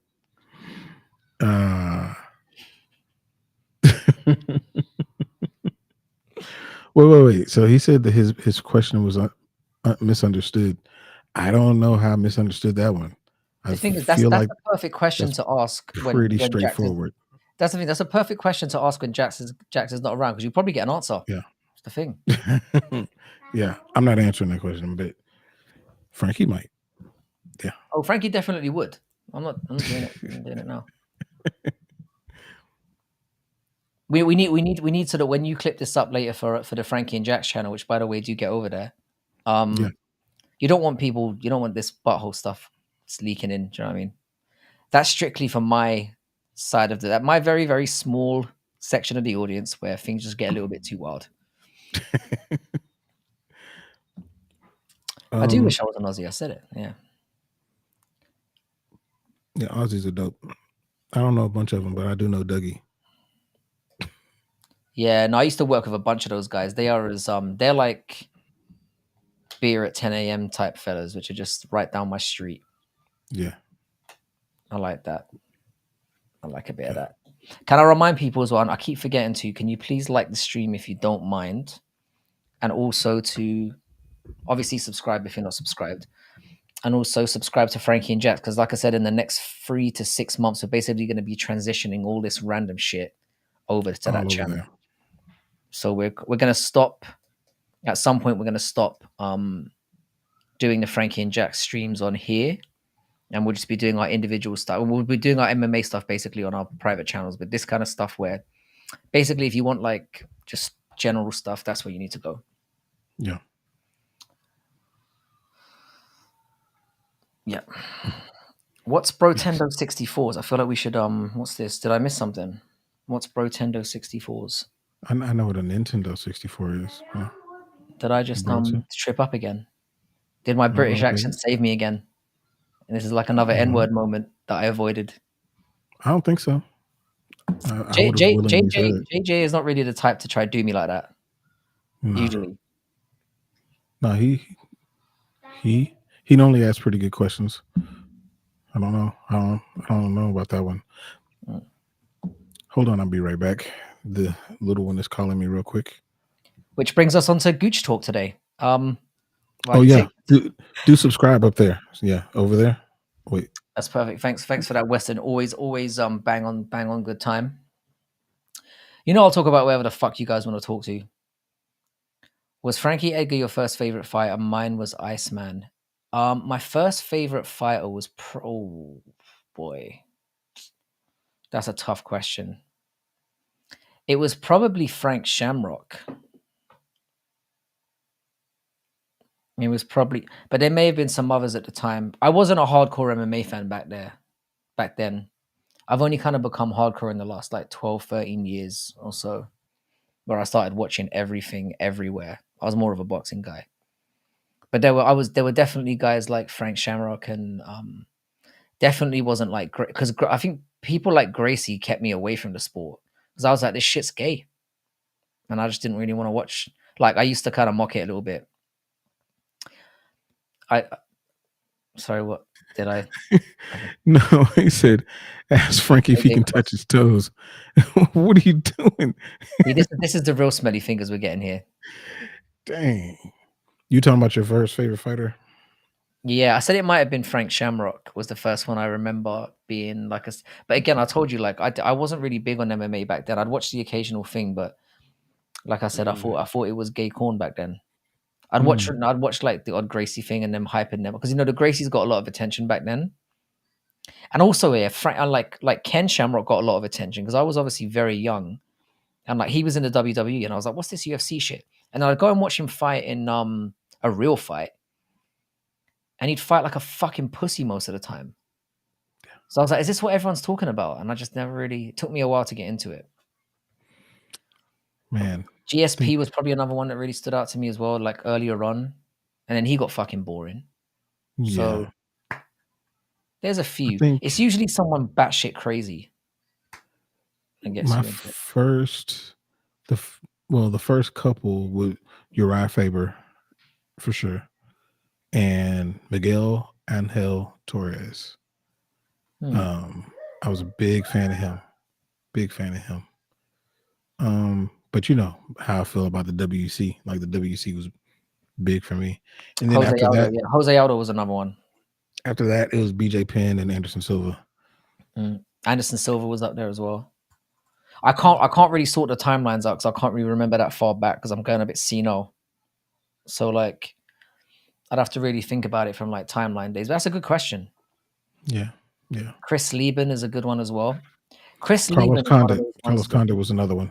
Carlos Condit is another one who Yeah, when I did a welterweight tier list a while back with Fight Franchise, I got a lot of shit for putting Condit as like the sixth best welterweight of all time. yeah. I saw that one Everyone's too. arguing with I man, remember that. you never had a belt, and I'm like, nah, you don't know, bro. This guy was He had an muscling. interim belt, Mm. and he was the champ in WEC. But like Carlos Condit, man, his finishing ability was just like his nickname was so perfect to the way that he fought. Like, yeah. No, you're right. One mean pub. BJ Penn did get KO'd in the streets, but that was old and ridiculous. BJ Penn. I'm talking about a younger BJ Penn when Yeah. he was still the prodigy. Yeah, Man, those are good times. I did think that BJ Penn lost it. Like, BJ Penn's not really up there for me because like although he was exciting to watch and he just lost too many times. Even early on, he had a lot of losses. It was always like up and down with that guy. It felt like, but you felt like yeah, when you got a prime guy in there, he was capable of beating anyone. You just feel like his out of cage stuff really fucked him up. it did. It did 100%. 100%. He was never really as focused on his training as he needed to be. I felt like he relied on his natural skills way too much. Yeah, But his jiu-jitsu was amazing. His boxing was amazing. His ability to absorb punishment was amazing, but he just didn't dedicate himself to the game like he should have. He was still amazing though. Yeah. And again, it's like, I mean, even back then, it's like people bringing up Pride. Pride was brutal back then. You know, like soccer kicks to the head and that kind of stuff. Mhm. It was a totally different era to what we got now. Yeah, What do you yeah. think? Back Prime then, Tony Ferguson whoops Prime. I'm the only person alive here. I do think Prime Tony Ferguson was very, very good. I also thought he was a wanker. I never liked his personality. yeah. I don't know, man. Prime Tony Ferguson, he was struggling with Lando Venata, so I think that he sometimes fought down to his competition and didn't always fight up the way that he should Mm, have. So I think that him against BJ Penn would be a lot more interesting than people think. I don't think that he gets whipped like that. I yeah, really don't. yeah. Maybe I was. Now my kid keeps opening the door and running in, and I don't really want my kid exposed on camera if I can avoid it too much. Unless I choose Yeah. on a random moment to have him jump on my lap, which may become something that happens. I'm surprised he's still awake. Yeah, he's on one today. He had a nap earlier. Frankie's over here seeing if he can touch his toes. You know what? Yeah, seeing as you're so keen to know, I can't do that. I can barely get down to my ankle. I got no flexibility whatsoever. Can we let it go? I'm embarrassed about, because we That always used to smell do like is so crazy. when we do like the warm ups. My Hmm. entire time growing up was just like couldn't never do it. Never get past it. Look at Western being so nice. I'm suspicious now. He's setting me up for something. That's usually when he comes in for the. He said, "Aren't we both in Italy?" It's all right. I'm not that sensitive about it. I'm not that sensitive about not being able to do it. It's not that like there's some other things I can do really well. Ask the ladies, or don't. Definitely don't. I don't know why I use that example. Hmm. No, that's a good one. You see what Aaron said? Mm. He said, Whoa Black Betty had a good take in saying that MMA hasn't particularly evolved as much as people think." And that's the thing. Yeah, in my top 20 list, or when I think we did a top 10, or we each did a top 10, and the majority of guys I had in my welterweight rankings were from like the GSP Matt Hughes era. Like I had like Carlos Conduit and people like that, but also some divisions were really good before. Like Larry was talking about light heavyweight a bit there. Light Mhm. heavyweight used to be the premier division, Yeah, it was. and now it's one of the worst, Yeah, it is. which is interesting. And I kind of feel that way a little bit about featherweight and lightweight now. I feel like featherweight, although featherweight and lightweight obviously has very good fighters, I feel like bantamweight and welterweight, and we were talking about the rankings outside of middleweight as well. Middleweight, welterweight, and bantamweight, all the way up to the top 50, the unofficial top 50, is just stacked with absolute monsters from like top to bottom. Yep. Whereas, like, Yep. and I'd say featherweight's probably fourth now. We were talking about doing this at some point as well, where we might do a ranking of where the divisions stack up now. Yeah, because I feel like it's changed. It's definitely changed because I feel like before I may have had featherweight a little bit higher, lightweight a little bit higher, and I just don't feel that way about them. At least not right now. I feel like both of them are kind of stagnant. Stagnating is the right word. Yeah, What's up, yeah. Dougie? I was just talking about you. We always bring up Dougie at some point. It can't be helped because Yeah, some Aussie jumps in and starts talking shit. We're like, we know an Aussie. He's a yep. cunt. Let's talk about that. But no, yeah, we need to do that. We need to do a video on that. Matter of fact, there's nothing happening this week. I mean, tomorrow's 4th of July, so y'all don't celebrate that, but I do. Um, but but I think that that's what I'll do on for the Making a Walk channel. Me and Frankie will do a ranking of the weight classes. I think that'll be interesting. That's gonna piss a lot of people off. That'd be a good one. There'll be a lot of Yes, people unsubscribing that night, but you got to take one for the team you got to do what sometimes. you got to do. Got to do what you got Yeah, to do. Yeah, do sub to Dougie's Corner. He's a cunt, but we love him. And he does give me nice shout outs every now and then. Like he posted something I put on Twitter in his last video, and it wasn't my most shiny moment, but I'm glad I got a mention. Yeah, Dougie's a gem. Dougie's a gem. I saw that Xbox too. I saw that. I saw that. Yeah, that heartwarming video of that kid at Christmas. Yeah, Beautiful moment. Yeah, I loved it. And he was Dougie, sitting there with it too. If He you was don't just put like, Dougie, just as a side note, if you don't put my name on that fucking Xbox, bro, we're gonna have some problems. See my name on that Xbox. I was looking at it, I was like, oh, this is nice. Hang on a sec. My fucking name, bro. yeah, Smelly, you can get an invite to the barbecue. You know it's gonna be one for sure. That's what we do. Yeah. Oh, Klaus went ahead and ranked his 135, 185, 145, 170. I'm not that mad about that. There's an argument that can be made for that, for going it. For me, it's like it's 135, it's 170, I'd probably say. Then 185. Then I'd maybe even in terms of skill level, I might even go flyweight. I might have somewhere up there as well. There's no Yeah, personalities in there, but skill wise, flyweight's good. flyweight is dope. I had to really think about it. But I definitely know 135 is first, and 185 is probably second. My name's on it. If I just was it? Oops. Wait, your name's on the Lost. Xbox? Yeah.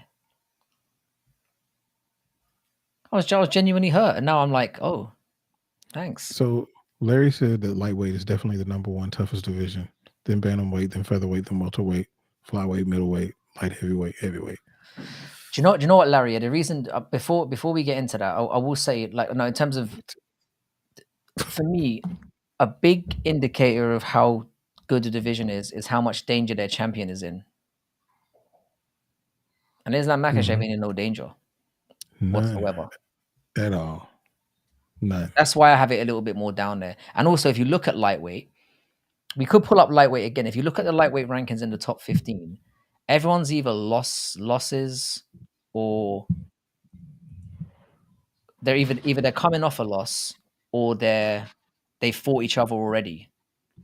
And it's kind of a bit all over the place. Whereas it doesn't really feel like there's much of a, hang on a sec.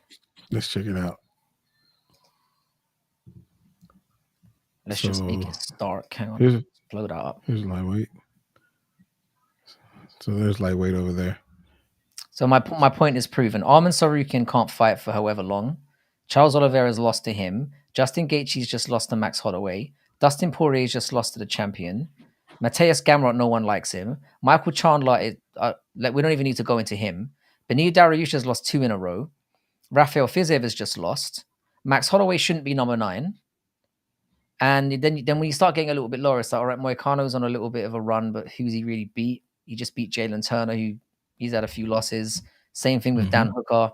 He's lost to a bunch of dudes. And then the lower you go down, it's like, yeah, what you got? That's the problem with lightweight for me. That's why I don't have it that high. Yep. And that's where I'm at. And then Dougie said bantamweight is on fire. Is it? Let's see. So Merab should be fighting Sean O'Malley for the belt. That makes Corey sense. Should also be fighting for the belt, really. Yep. Peter Yan is coming off of injury, but he did win. Marlon lost to Sean. Henry lost to Merab. Davison beat somebody who's not ranked. Song lost. Jose won. He beat number 14 though. Rob Font is Rob Font.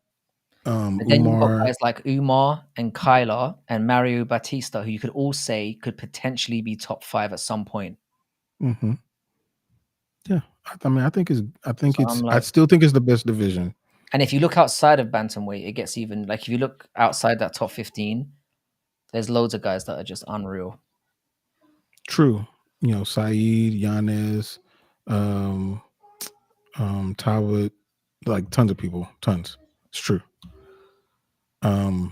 So it's the best division. It is. We'll get to middleweight's not bad. Yeah, Middleweight's not bad. it is. And even outside, we had a little look at 185. Not that 185 is incredibly stacked outside of the top 15. Mm-hmm. Yep. Middleweight surprised me of how stacked it is. It's got what's his name?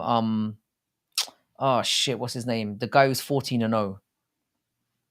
That Russian dude. Oh, um, Kizraev, is it? yes, that's it. That's it. Kizraev is 50th. Yeah. That basically says it all. There's like Yeah. some really good guys in middleweight outside the in the unofficial rankings, but they're there. They're in the UFC. They're competing. Middleweight's Yeah. pretty stacked as well. And 170's also got a very similar thing where there's a lot of guys outside the top 15 that are good. It's a good conversation to have, and I think it's a tier list that we can feasibly get round to doing. Yep. We'll definitely do that one.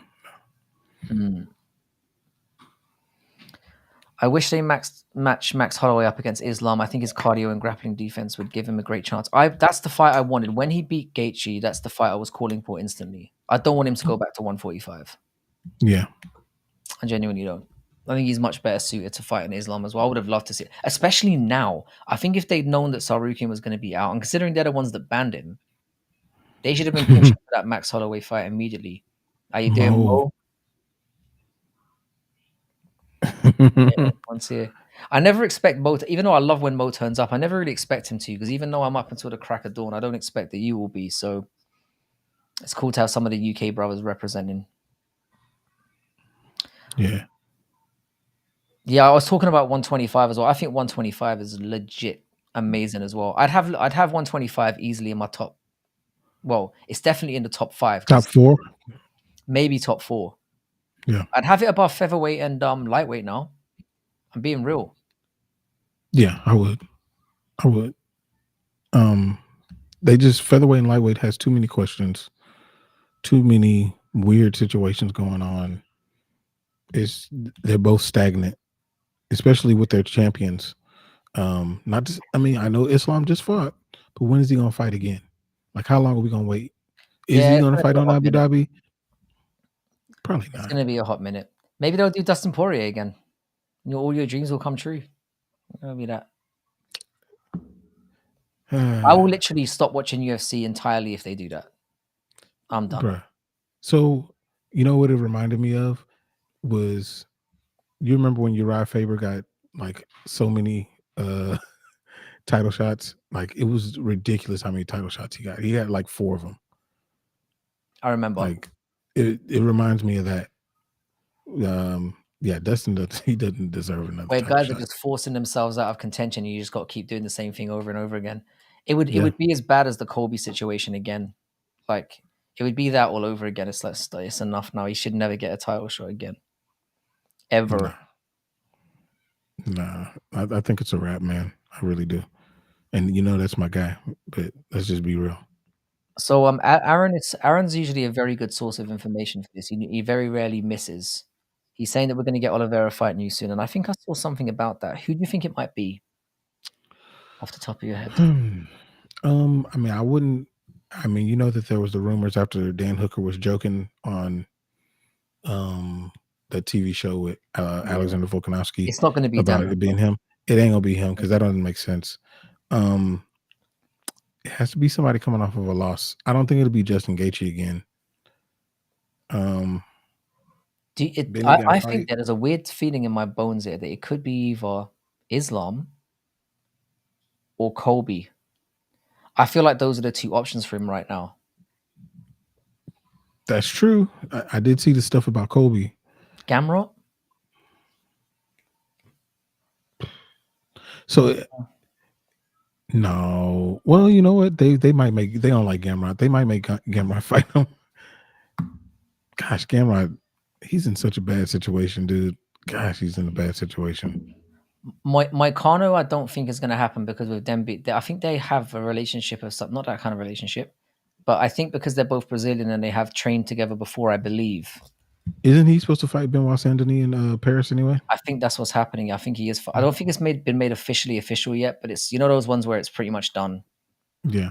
And that seems to be which is also another interesting fight. Yeah, it is. I might pick Moicano in that one as well. I might stick by my boy. Especially after figured the you Jalen would. Turner, when everyone turned on me when he fought Jalen Turner. I Yeah. feel like I should stick to that. The reports about Oliveira fighting at 308 came from a guy that's mixed stuff up. I'm guessing that Charles is fighting on the Sphere. It's by that guy that makes stuff up. Is that douche on? Is that douche on Twitter that always brings up fake fight news? Yeah, probably so. Probably I can't so. remember what the guy's handle is. I shouldn't probably be giving him any fucking further like publicity. But there's one guy on Twitter I know that's always on there who's constantly saying this fight has been officially made, and it never is. Yeah, we said something about it in the chat too. I can't remember who it was, but when I see his handle, I'm like, okay, yeah, no, whatever you're saying is It's fact bullshit. or Yeah, ain't a fact. I should just block the cunt really, but I hate when people do that. yeah, They so know we are jarring. like really want to see this stuff. You throw this nonsense up there. What do you think of Volk versus That's Justin? it. That's it right there. Aaron just said it. Where is it? Ruben Carter. That's the guy. That's the cunt I was thinking of. Yeah. That's the dude. He says things that are like believable, but they're all wrong. Yeah, yeah. They're all That's the wrong. biggest problem with it. Yeah. Yeah. What do you think of Volk versus Justin as a potential matchup? Even if it doesn't happen, we're gonna assume that it might not. It probably isn't. But like, just hypothetically, Hypothetically, I think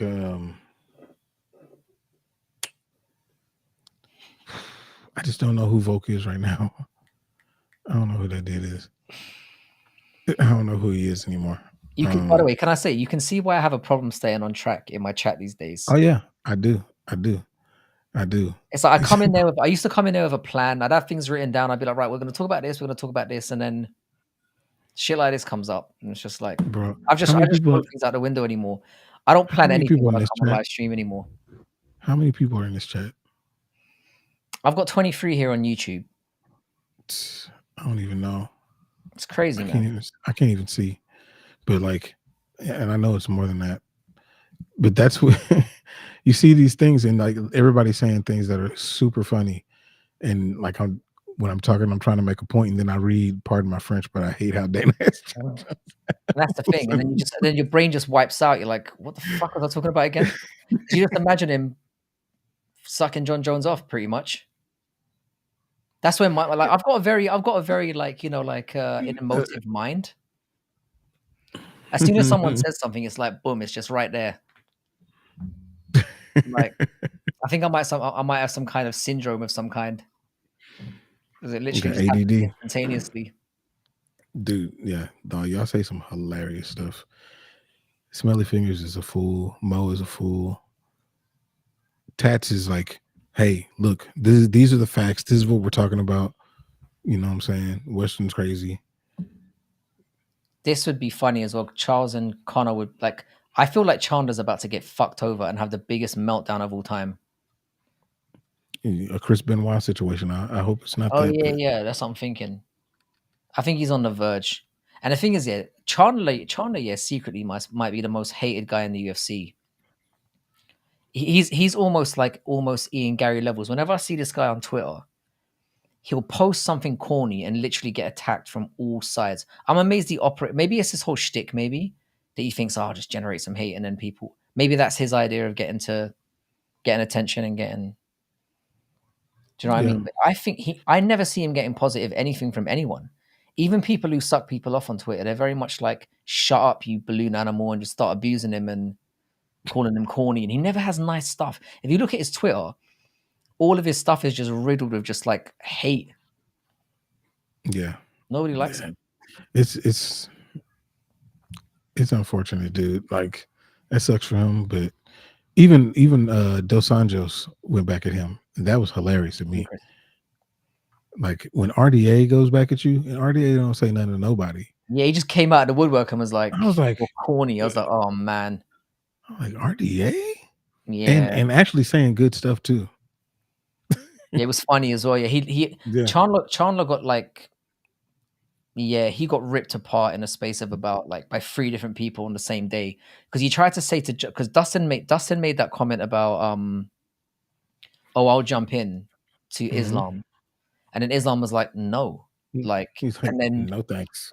and then Chandler tried to dive in as well, and then like everyone just assaulted him. He basically tried to jump on the back of Islam's tweeting on it, ride his little coattails, and everyone was like, "Fuck off!" And then he said something about who was it? I think he tried to call for the Islam fight and then got cooked by everyone. And then RDA chipped in and was like, "You're corny, bro. Just shut up." Can you say Yeah. Twitter in an American? My American accent's awful. Because like this, it's so difficult with you guys. Do you have one? You have an American accent?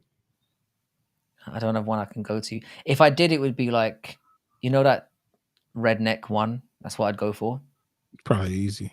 It's the Easy easiest one one to to do. do. Yeah. You know. Super distinct. Yeah. Yeah. Nah. Yeah. CJ has a pretty good English accent. She does it I pretty think well. English is one of the easiest ones to do because you basically got to sound like you're a Nah. complete twat. No, we sound stupid. Hey, MMA sucker. I'm sure it's Jeremy. What's up, man? How you doing, Jeremy? Nice to see you here, bro. Bro, our English accents sound terrible. Terrible. You've basically just got to sound like. I always love how like black stand-up comedians do British accents Yeah. because when I they don't do know. them, I'm like, I feel hurt. I'm like, oh man, he got us. Like he got us again. Like you know when Dave Chappelle does his white guy impression. Yeah. I feel like that's the quintessentially like British piss taken one. Yeah. Yeah, it Man. hurts. It hurts. You know when someone's like when you're laughing along to a set and then all of a sudden he'll come out with that and then suddenly you're just like suddenly it ain't funny anymore. Do you know what I mean? You just hurt. You know it's good. That's you know they got you. It's like, dang, that is me, isn't it? No, because it's Yeah. like the double slap. It's like the white guy and the British guy all at once. It's like it's a double slap. Yeah, that's how Shit. it would be. It would be a Bryce Mitchell type. I love doing like the South African accent and the South African one and the Australian one are my favorite ones to do because they sound very similar to me. Hmm. They do sound similar, at least to me. Yeah, I think Smelly if I Fit think just if you do Steve talk, Irwin. I've said this in the past. Yeah, I think if you talk with like an Australian or a South African accent, anything you say automatically becomes like 10% funnier, just automatically. It's like with the Irish accent as well. It's Yeah. just if you drop bars in a certain way with that accent, it's just like it elevates it, bro. Bro, like, dude, Ronan's Conor McGregor, his impression is so good, at least to Is it? me. Like, it's so good. Like, it's amazing. Now, now he might do it too much, but dude, it's I'm spot gonna look out on. for that. I'm Spot definitely on. gonna look out for that. Yeah, the race draft was one of the best skits ever. It really was. Bill Burr, man. Bill Burr was in that thing. He was in that He was in that skit. He Yeah. said, You he won't said, catch me Klaus, doing any Chinese impressions. I'll put it that way, close. nah. It's a complicated situation. Like I said, the only reason why I don't really talk about my the mother of my child too much is because like it's the one area on YouTube that I don't go to. And I've talked about I mean, you know what I'm like. I pretty much nothing's off topic for me. Yeah. But it's more because like I don't think she would take too kindly to being spoken about on YouTube. And I don't want that situation to get political. That's all I'm gonna Mm-mm. say. No, she lives there. She's there when you sleep. That's all I'm gonna say. You don't want them. You don't want that smoke. Nah, I do not. Why does Oh Robin yeah. stay lying on ITP? What's that? Oh, I think he's talking about. Is he talking about Ronan or Robin? Oh, Ronan. Ronan. LA and AutoWorks up in the building. Whenever LA and AutoWorks pops up, I feel like things are gonna go off. Yeah. I Because he haven't doesn't seen him come in that around there. regularly, but like it's when he does, it tends to be in the middle of like the eye of the storm. Like, come on, dude, Jackie Chan. Man, do you know what? Yeah, I'll know yeah that my time on my time on this platform is over when I have to do impressions to get like subs and fucking people sending donos. So no, the blind KKK guy, that one was dope. That was the first sketch that they did. The Black Gallagher, I felt like he missed with that one. I got it, I understood it, but I didn't really like that one. The what one? That was Black Gallagher. That was one of the sketches on there. It was okay. I don't It was think alright. all of Chappelle's. The thing is, their skit shows here are generally not funny in it. Like generally they're not, but Chappelle's was. It just wasn't for a sketch show. It's goated in it, but like it was hit and miss. Some of Yeah, them. like every sketch show is not gonna nail every sketch. It's too hard. But like Key and Peele does great sketches. Um, Obviously Saturday Night Live, it depends on the era. Kids in the Hall was a great sketch show. Mhm. Um, but like there's a variety of sketch shows. Mad TV was a good sketch show, but they're not all just knocking them out the park at every sketch. And I think the Black Gallagher missed. Funnily But enough, here my favorite. I know we're getting off topic here a little bit. My favorite aspect of the Chappelle show was Charlie Murphy.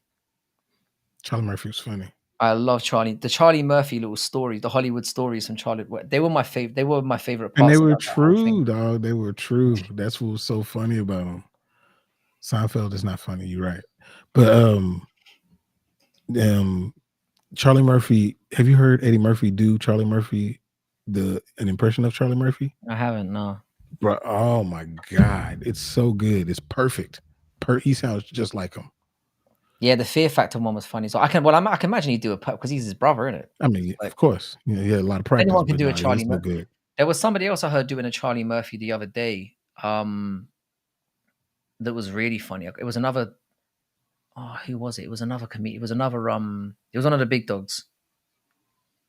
Fuck, I can't remember. That's gonna haunt me now because I feel like it's The milk's gone bad. Yeah. Yeah, no, that was Thank you, Jeremy. Like, Kids in the Hall. Like, people don't know about Kids in the Hall, man. Kids in the Hall was so good.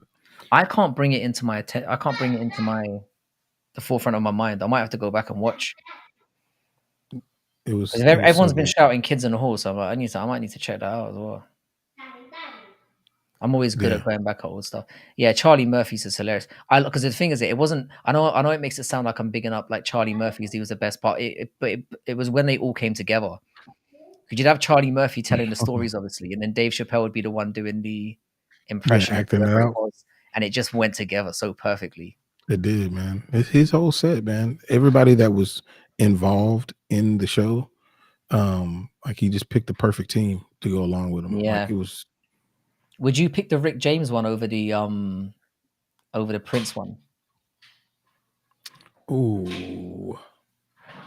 'Cause I think what killed the Rick James one for me, the reason why I'd have the Rick James one slightly higher is because then they obviously had Rick James commenting in between it as well, Yeah, which just made it like dude, that that's much. It tough. made it seem that much more realistic. Because when you saw it, you were like, that definitely happened. Like But everything he's both saying definitely happened.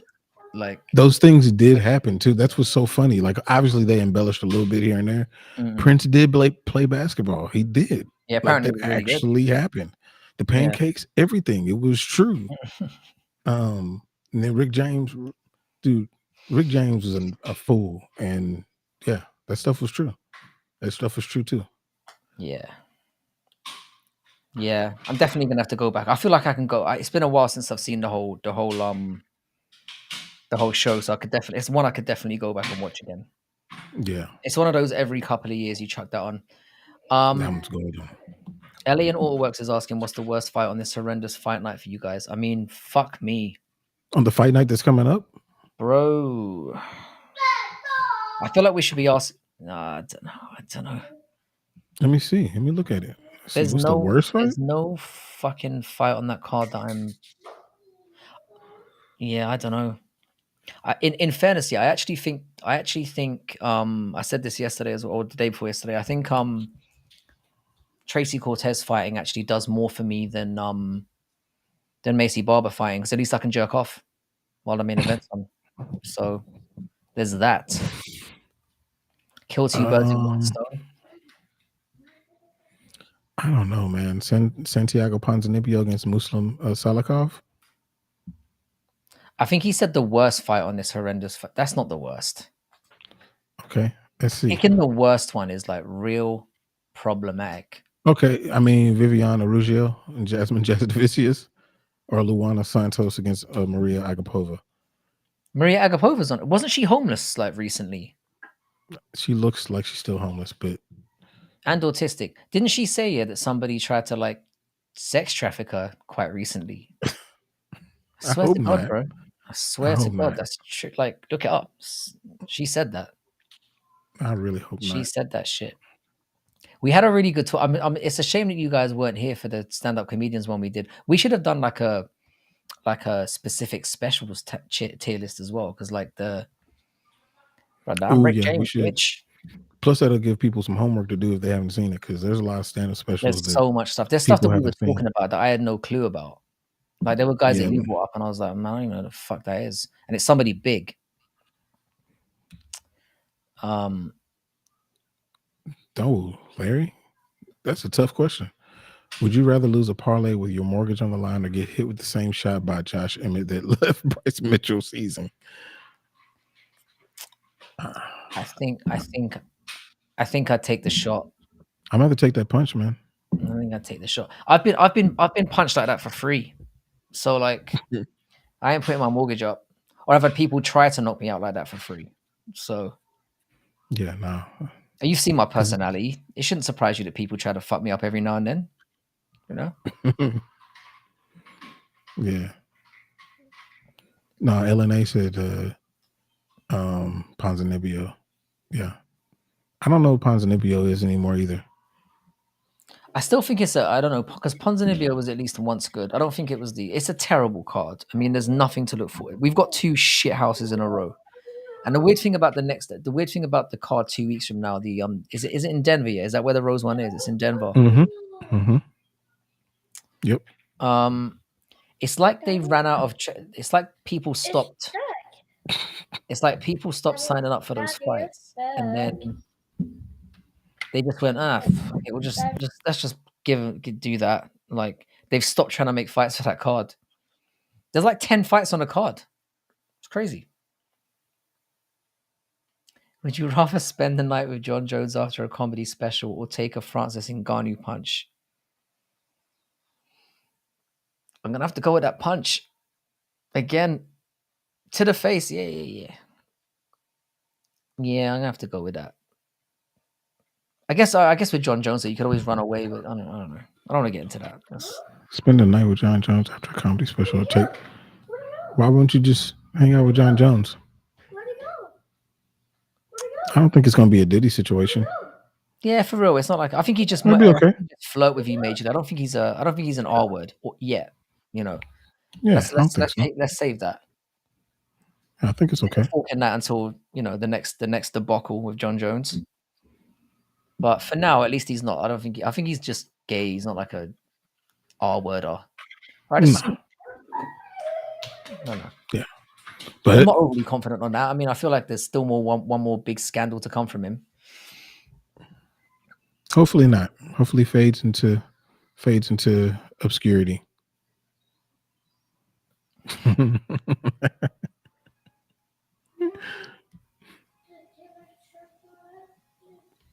So I'm not sure if I'm reading this correctly. Maybe you can.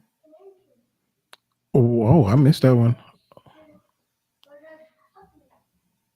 At 9 Gs. I don't know that reference. I don't know. A little bit more context for that would be awesome, because I'm not sure about that. That's a good way to segue into Paradox's video on Jon Jones. If you feel like some yeah. Jon Jones abuse, head over to Paradox as well. He's got a lot of things to say about Jon Jones. Don't spoil anything for me yet, because I haven't seen it yet.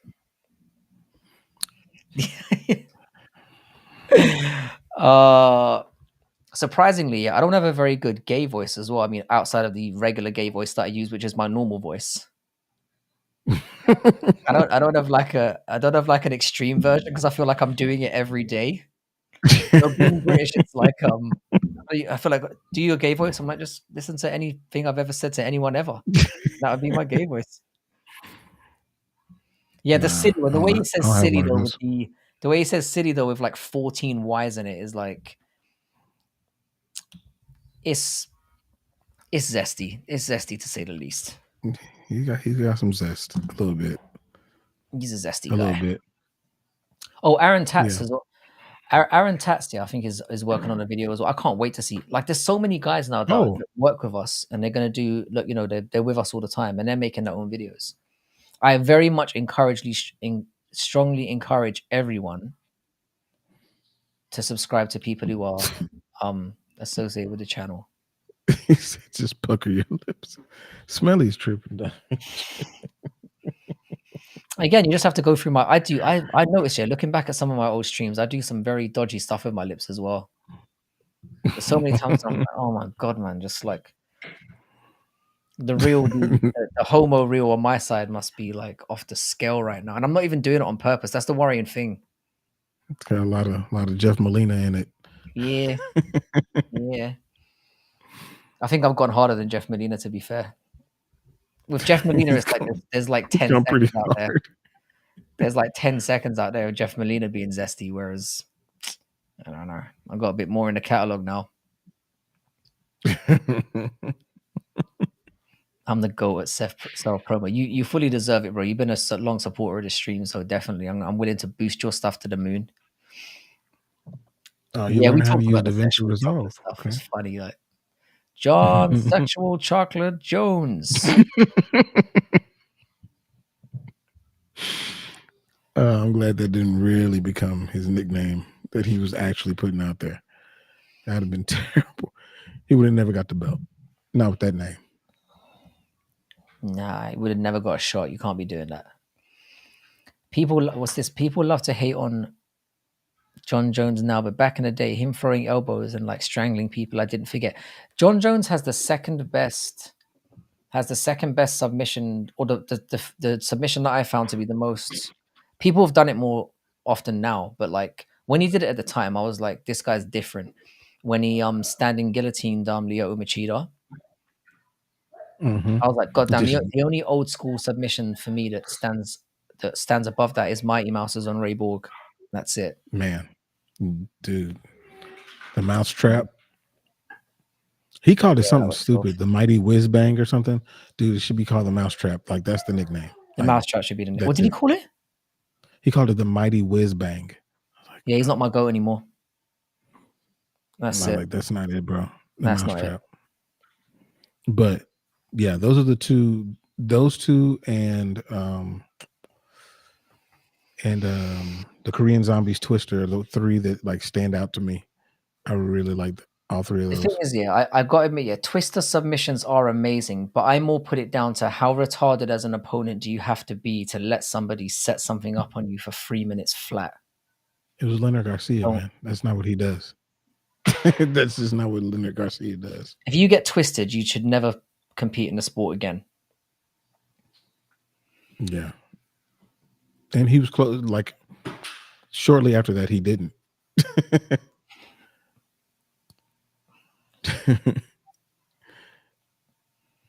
Yeah, I thought Machida was dead as well. The way he fell after he got choked out, I was like, God damn, he's a goner. Hang on a second, I got my door opening again. I'm gonna close my camera for a second, but I'm still here. Yeah. Yeah. See, he said, imagine if Tony KO'd Gaethje with that uppercut that dropped him. Everything at 155 been different. You know, you're right. You're absolutely right. It would have been so weird. But he was piecing them up. Like before the end of that round, he was definitely piecing them up. That's what made me think that Tony like still had life in him, you know? Yeah. Even when he got beaten up by Gaethje quite badly, I didn't think it was over. I didn't Yeah. expect the slide we were going to get because he looked great in that fight, and he has had moments in other fights where he's looked really good. Yeah. He was doing some good stuff against Michael Chandler until Michael Chandler kicked his face off. Yeah, he did. We kind of expect that from Chandler these days, though. The Diaz Gogo Plata. That one was good. That was good. That was good. You And guys are giving us so many tier list ideas. dang, I feel no shame about ganking your ideas if you're gonna bring them up here. Do you know? no, when Frank Mir, like, he did snap his arm, like, um, um, Nogueira's arm. That was so bad. It's like, dude, please tap, please tap. Yeah, yeah, it's pretty bad. It was pretty bad. Whenever an arm gets broken as well, it's like, or a limb gets snapped like that, it's always like, ugh. Even the worst sadists among us Ooh, don't get that's a MMA question bonuses for too. that. I'm gonna throw that to Jeremy. So from MMA Sucker, I know he's really top notch at jujitsu. Like, do you ever get somebody in at a competition in a submission, and you're holding on to it, and you want them to tap, but they don't tap? Like, what do you? I mean, do you just go ahead and snap it, or like, what do you do? Like, that's just it I almost think it's the feels answer for evil to me. do it. You know what I'm saying? Just snap that thing. um, It's a good yeah, question. no. It's a good question because if I was in that situation, I wouldn't feel good about doing that either. To be honest. Yeah, because you like it, dude, you're beat. Like, just I don't want to, make you dismember you. Yeah, that would be the saddest way to go out. Like if Chiesa's the one to get rid of Tony once and for all. But I'll be honest, man, I'm not the biggest Tony guy. I'm probably the only guy in the space who thinks he's. I don't like his personality. I think he's weird and he just says stupid shit. And I've never found him entertaining outside the cage or much like Yeah. his personality. Um, he's okay. He's all right. I'm glad he cut his hair. He looked insane when he was coming off the Ultimate Fighter, but I never took him seriously as a threat in any division. He's got some good transitions to back takes and things like that. He's got a good guillotine, but he's never been able to strike.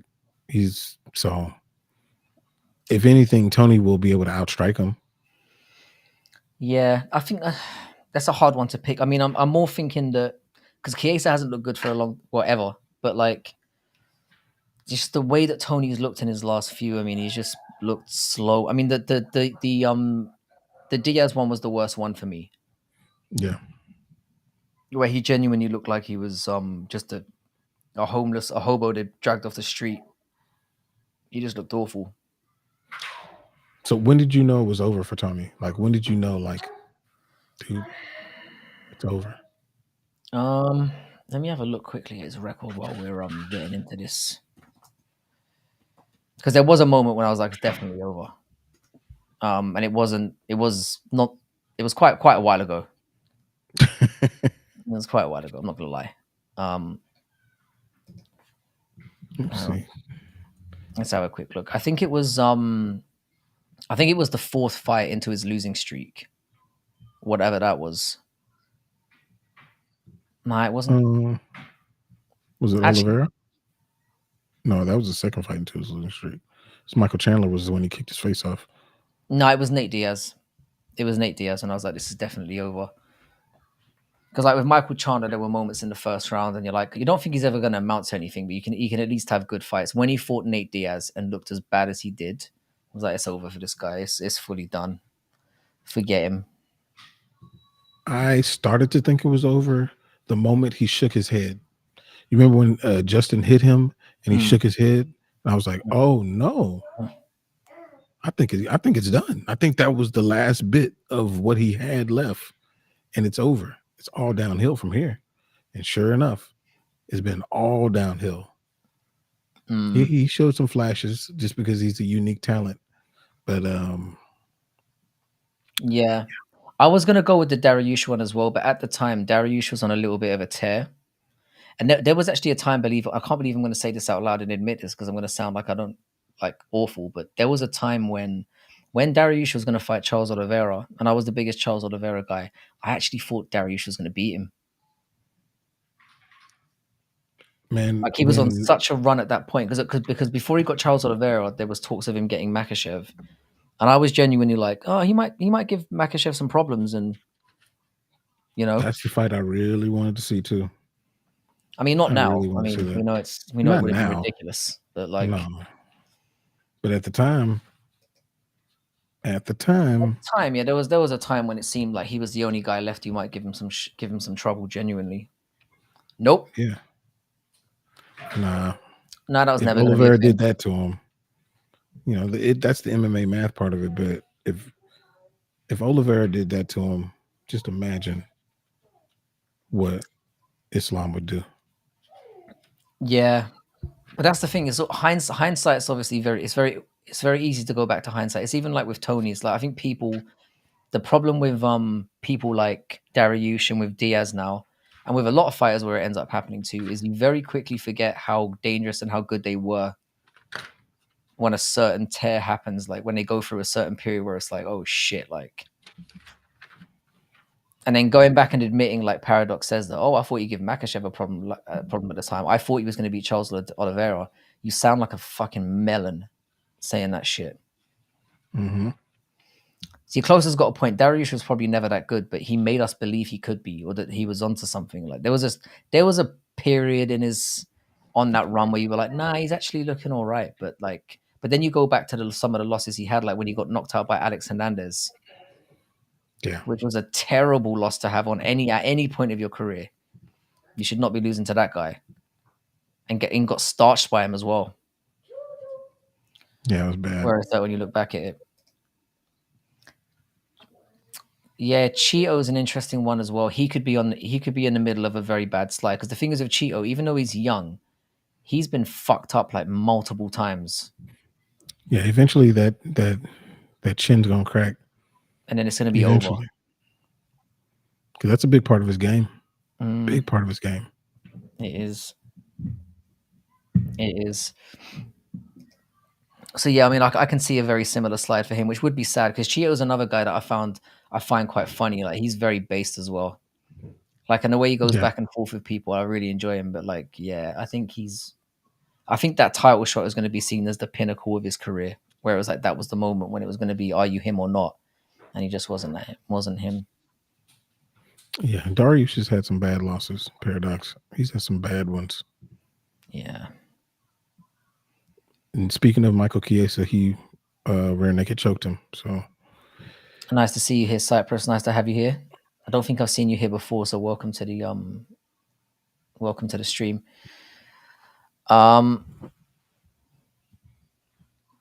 Yeah, they messed up by making Dariush and Oliveira. That really set things off the rails because Dariush's hype instantly disintegrated right at that moment. It's like, oh yeah, he is that guy that got knocked out by Jakar, well not Jakar Close, that got beaten up by Jakar Close and pulled out the bag.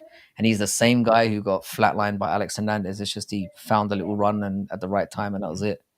Alex Hernandez is yuck. I never liked that dude. Yeah, he's always been shit. Who's your favorite fighter these days? Good vibrations. I think I'm kind of mine are kind of a little like I'd say like it would be out of somebody like Tom Aspinall, who I really enjoy watching.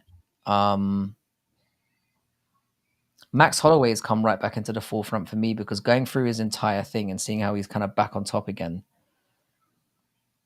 Those are the first two that came to mind, but there's loads that I'm forgetting because there's so many entertaining guys these days. But those are the first two that came to my mind. And Manel Cap. I love Manel Cap when he actually fights. I love Manel Cap.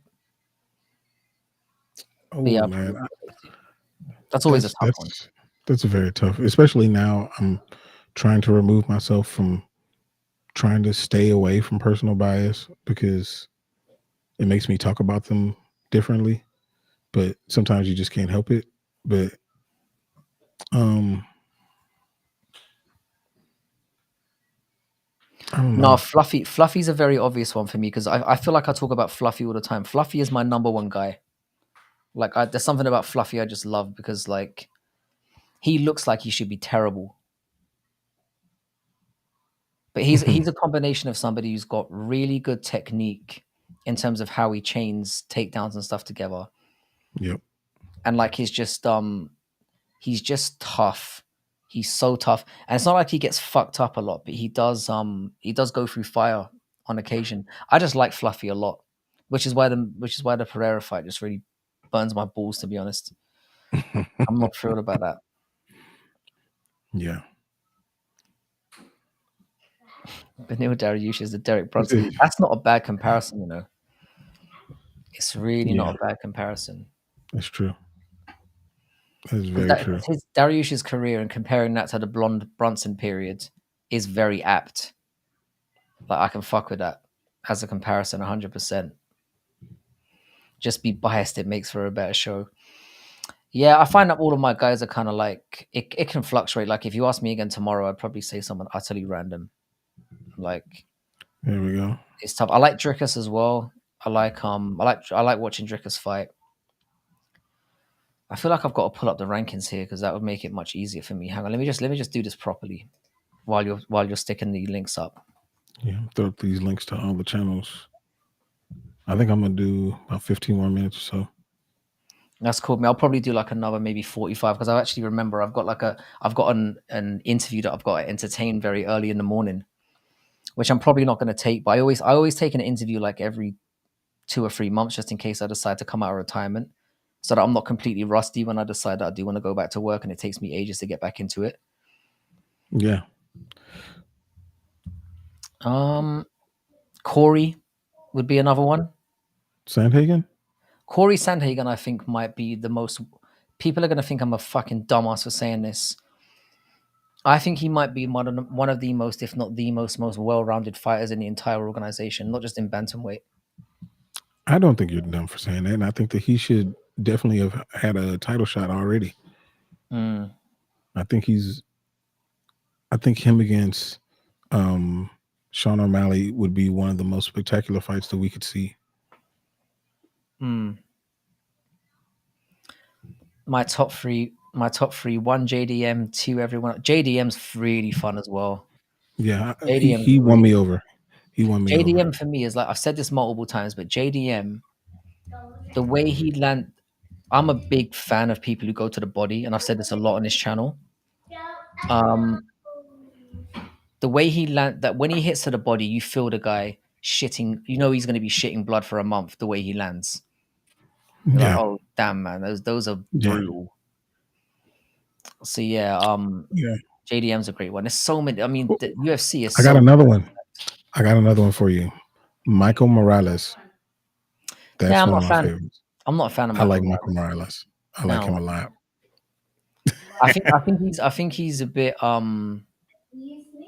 hittable. I would say there's something about Hmm. Michael Morales where I think he's got a fraud check incoming sooner rather than later. I feel with that guy. I feel like Jason Jackson was another one I would have brought up. There's so many people like in one as well that I really like. So if you're going outside the UFC, it could go forever. But it's like I said, it's why I love this sport, man. There's so many talented guys out there now that are just so fun to watch. Yeah, So many guys outside the rankings as well. When Diego Ferreira retires, Anthony Hernandez is lined up to be my next favorite fight. Diego Ferreira is really fun as well. yeah. He's really fun as well. And he's not that far away from going out. But yeah, Fluff Anthony Hernandez is my guy as well, Plymouth. Like I think he's easily in my top three, if not the one that I'm always rooting for Fluffy no matter who he's fighting. There's just something about the guy I really like. But that's a good question though. It's just a difficult one to answer. Yeah, it's tough. There's so many people. But for yeah, Corey and Cal Baralho is not a bad one as well. Yeah, I he's think he's dope. got a lot of potential. We He's don't trying even to call pull him his by his shot a little name. bit early. We don't even call him by his name in this house. We call him the accountant because that's what he looks like. He looks like an accountant. Yeah, he's good. I like him a lot. I His like him a lot. striking is coming He's along trying to too. he tried to call out a few guys in the top three, which I thought was a bit calm down, buddy. Like he called out Whitaker after he won. Yeah, that was a bit much.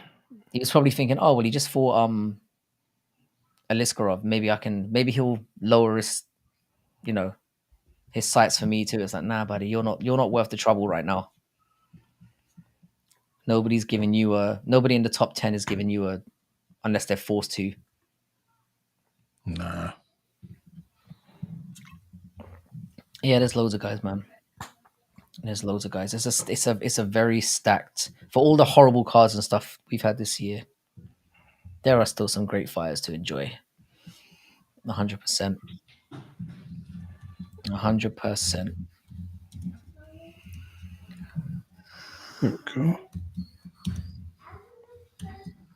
Bam. There it is. What? That doesn't make sense.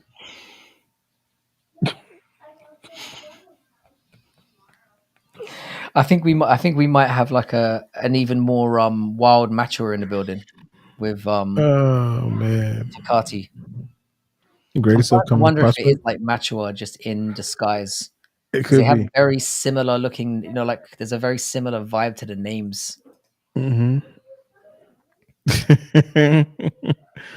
Greatest upcoming prospect, Peyton Talbot. Yeah, that's the first name that came to me. So that was an easier one. Peyton. Yeah, I got to go Peyton as well. That's that guy. He's the one guy who I've seen come out of nowhere who I'm like, yep, that guy's going to be a champion. Like sooner or later, Mm-hmm. he's going to be a champion. Magumbo. Who's the butt? Yeah, that's the thing. I think Peyton needs to get that guy out on camera at some point because nobody believes that he's not the butt babe guy. Like He you was need to saying, introduce this guy and say, guys, someone take the heat. Like he it's gonna because said, it was you. Like someone take the heat for this right now. I don't think he realized he was gonna become a big star and that it was gonna get out like that. and he's like, shit, man, I forget people dig. Oh, Ruffy. Roofy's Dude. amazing as well. Yes, absolutely. I always forget about that dude. Yeah, he's amazing. I like that Japanese guy as well, the bantamweight, Ryu Nakamura. Mm-hmm.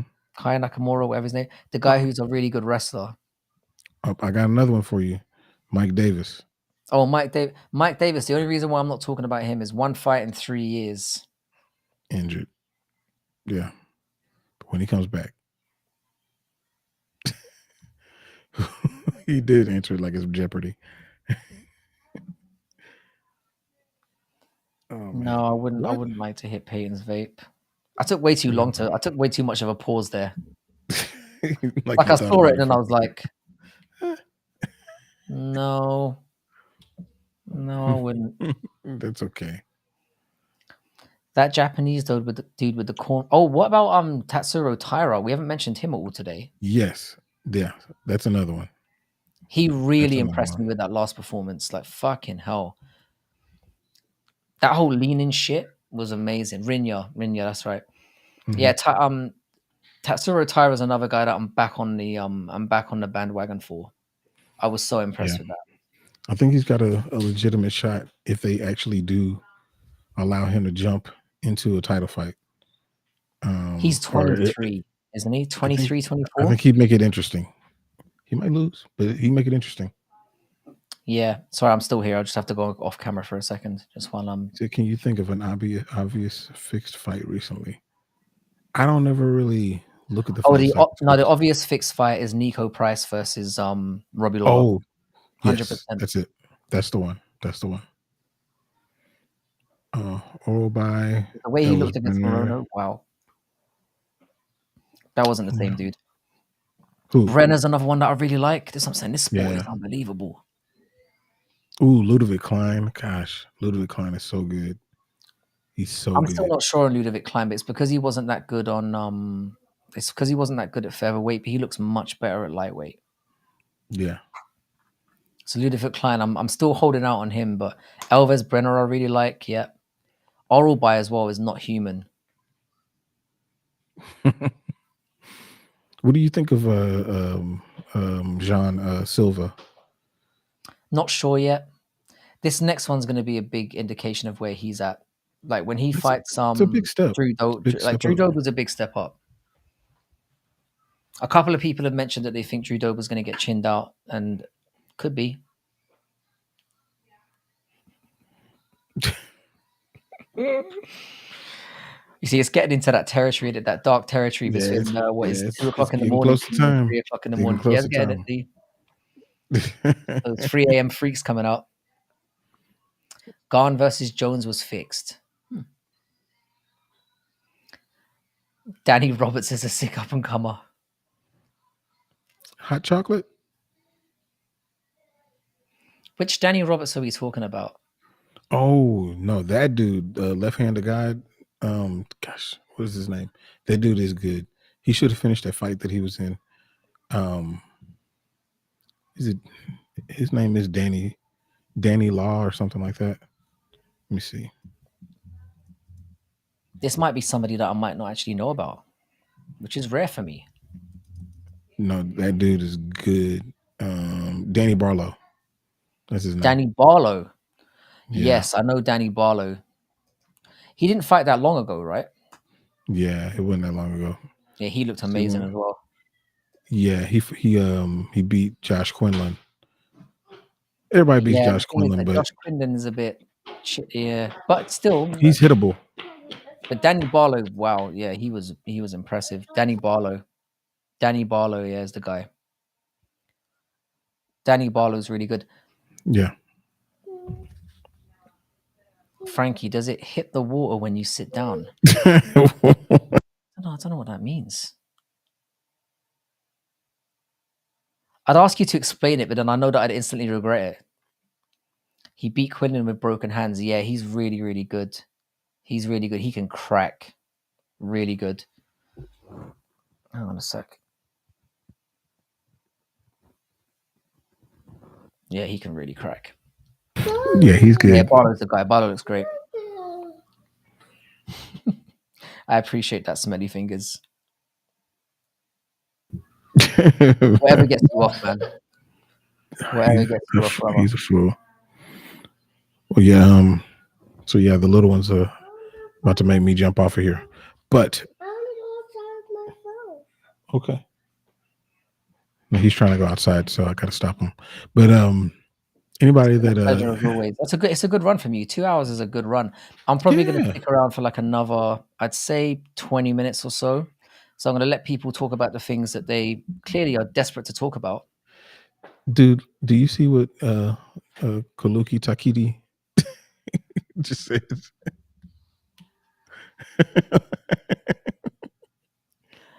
Please don't leave me alone. It's about to get really uncomfortable in here. It is. I'll be listening. So yeah, y'all make sure y'all subscribe to Making the Walk, subscribe to Frankie and JAX, subscribe to Bad MMA Math.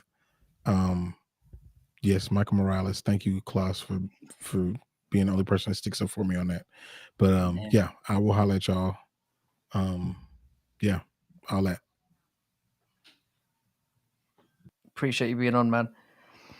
Yeah, the French privilege in the UFC is insane. Imavov getting to sit out to fight in Paris after a controversial W, Garn ducking, Charrier getting a contract having lost to Vucinic and Hughes.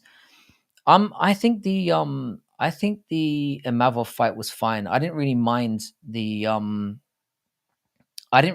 stoppage with Jared Cannonier. Like the guy ran away and was wobbled and stuff. I don't think it was an amazing stoppage, but I kind of get it. Like I don't mind. I'm not on the camp of like they should redo that. Not at all.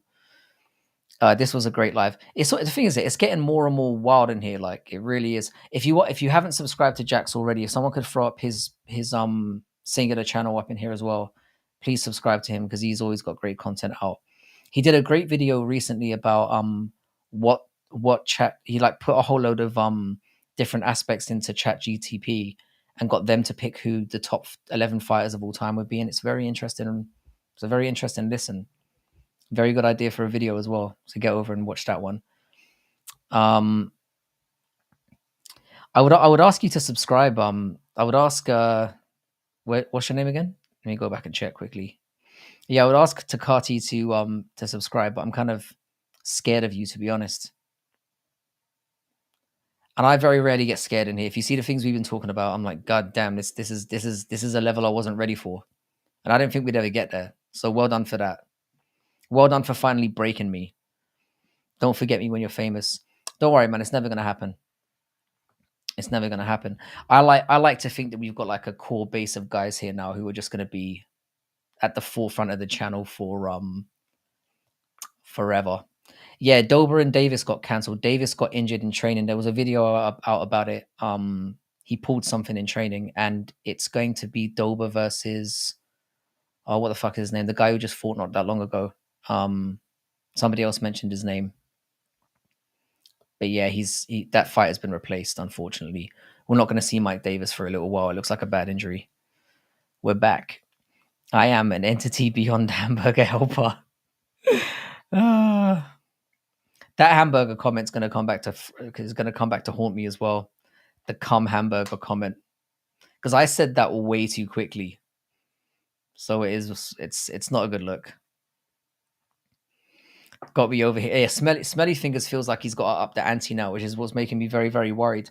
Because Smelly's usually the guy who's bringing things to like not even just base levels, just like getting cancelled from YouTube type levels. But now you might be having a run for your money here. Yeah, I'm genuinely nervous about the next 15, 20 minutes. For sure. But it's always fun with you guys, man. Like I said, there's always replay value to these streams because it just gets out of pocket really quickly. Crystal's up in the building. Crystal, you made my heart glow today with some of your videos. I swear to God. You are such a sweetheart. You really are. So get over to Crystal Miller's channel and subscribe to her because she definitely deserves some love. That you're not going to see a more sweet, kind-hearted person on YouTube who genuinely makes like interesting content as well. So get over to Crystal Miller. I'm an entity beyond Hamburglar helper. I don't know how you found this channel, but I suspect it's because of the amount of people we've been attracting here lately. You fit in here perfectly, by the way. I know I sound like I'm ragging on you, but it's actually you're actually perfect for this community. It's made me rethink a lot of the things I am about, like, about my personality and whatnot, and the type of person I am. Because you definitely fit in here. Kaliki, if Joe Pfeiffer had you like that, sorry, hang on a second. If Joe Pfeiffer had you like that, how were you in the Pereira fight? It's a fair point. Fuck you, Paradox. Oh man. Why is it, as soon as Jax leaves, it's like things just get progressively worse in here? What is going on? Could you be ITP in a scrap? I love ITP, so I don't want to comment on that, but I like my chances. Because from what I understand, like ITP is like he's an awesome dude, lovely person. I've got age and I think a little bit of size on him. I wouldn't say much size, but I would like my chances against anyone and probably be wrong 99% of the time. So this isn't me shitting on ITP. If you put anyone up, I'd be like, yeah, I'll fuck that guy up. And then if it actually happened, I'd probably just run away. Bad MMA math. Are you into anal? I know the Chinese girls don't usually go for it, but the sick British men love that shit. I'm not really into it. Nah, to be honest, I'm not. I've joked about it in the past about having options and free holes to fuck with, but to be honest, I'm not really that guy.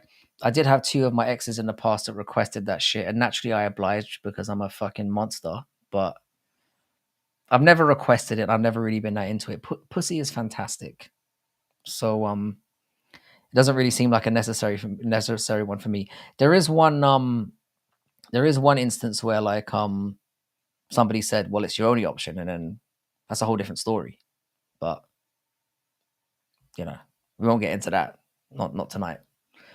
I'm not saying that. So size. So you're like saying he has a small peen. No, I don't know about that. I don't really talk about other people's peens. Like I talk about my own every opportunity I get. But no, I'm not going to be discussing ITP's peen on here. That's not a thing. But yeah, if he's like 5'5" and 120 pounds, I would have a significant size advantage on him. I know I look like a skinny crack addict, but I'm not too bad. I'm not too bad. I'm about 5. I'm about 5'8", and I'm a little bit stocky now, or stockier than I was definitely. Damn, Bad Math went to the T side and only had one hole to pick from. It was something like that. It was something like that.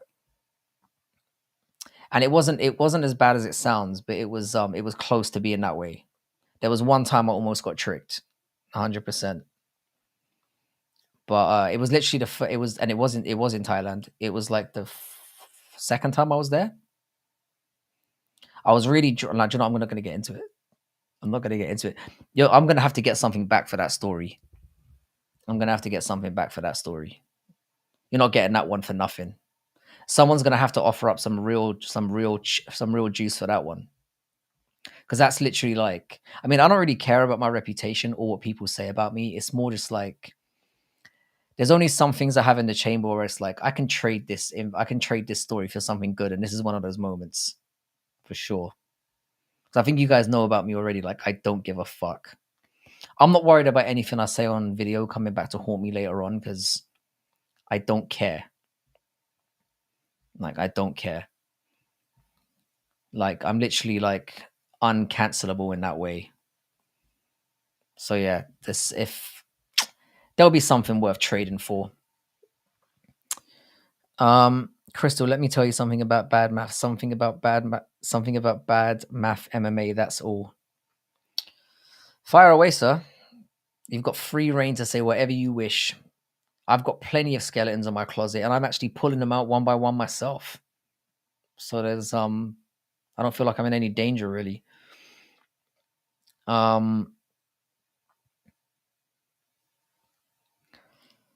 Bratwurst. What do you prefer, Frank or Frankfurt? Bratwurst. Are we really going to do sausage comparisons right now? Is that what we sunk to? Is that what we have delved to this late in the night? Or certainly late in the night for me. You have less to worry about than a single mum on OnlyFans. A single mum on OnlyFans. You care. Smelly, I love you, man. I do. You know I do. You care. Frankfurters. Is that what the choice is? Frankfurters or Bratwurst? Frankfurters. I fuck with the odd Frankfurter every now and then. I do. The fights are so god awful. We are out of topics. The thing is, yeah, it's we don't really talk about fighting that much in here, especially like in my I feel like fighting is becoming very much like secondary on this channel, especially when I'm on here by myself. It just becomes like a therapy session or like a, and then it becomes like we call it like dark YouTube around here. I was asking about your name, honestly. I thought you were talking about different food. Bangers and mash, over Toad in the hole. I'm just a big mashed potato guy. You give Rambo 2 a send. I'm gonna watch Rambo 2 again tomorrow. I'm gonna go through the whole Rambo thing again just for you, bro. I'm definitely gonna go with another Rambo rewatch, because it's been, like I said, it's been a long time. It's definitely on my. I came very, very close to watching it last night before I chucked what do you call it, Workaholics on. But then I'm like, no, then I'm gonna have to sit here for a 2-hour movie. I'd rather just have something on that I can fall asleep to. Because I know if I put Rambo on, I wasn't gonna go to sleep until it was done. Do you mean what do I prefer to be called? What were the choices? Frankie and what was the other one? Frankie or Frank? I probably Frankfurt's kind of sick. I wouldn't mind that. I'm kind of used to being called. I mean, most people call me by my actual name, which is just Francis. Most people in my life call me by my actual name, but if it's not Francis, it's usually Frankie. I very rarely get called Frank because, like, I've got loads of So basically, my name, which is obviously Francis, is like a generational name. So every firstborn in each of the generations is called Francis. So there's a lot. There's like been quite a few Francises in my family. Um, so people used to always go with Frankie.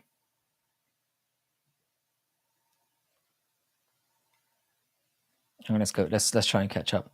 What's that moving behind you, dear? What a lovely old lady. Ugh. I am a pervert. I've got no issues with that. I mean, bro. I mean, calling me a pervert does nothing to me. Think about the things I've said in a lot. If you, definitely a pervert. Um, is Francis actually a French name? I think a lot of people misunderstand that because obviously it sounds like France, but I don't think it's necessarily a French name. It could be. I might be wrong. Francis feels like a very Irish name to me. A Frankfurt is a sausage in the States. Bratwurst, get it. Your name, that's a sick one. I like that. I do like that. I rank them Rambo 2, Rambo 4. There was a recent Rambo movie that was quite good. Like the recent Rambos weren't that bad. Second best is Rambo 5, and third best is Rambo 3, fourth best, and first is the last. Do you recommend that I watch them in sequence or just forget Rambo 1 again? I've seen Rambo 1 not that long ago. And I like it because it's very gritty.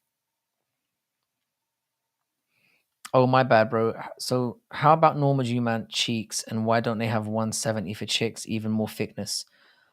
I mean, 140. I mean, look. I mean, if you're asking why they shouldn't have more women in higher weight classes, just look at like what's that Australian bitch's name? What's her name?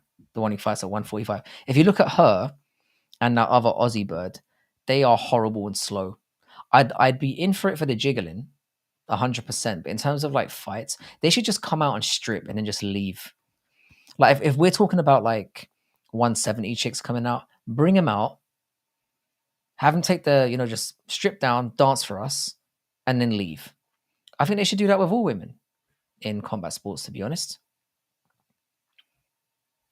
That's just how I feel about it. I feel that the very few good women's fighters that we have don't make up for all the bad, shitty ones. That's just how I feel about it. You know how I feel about women in general and what their role should be. It is what it is. Your middle name is Francis. That's sick, bro. Yeah.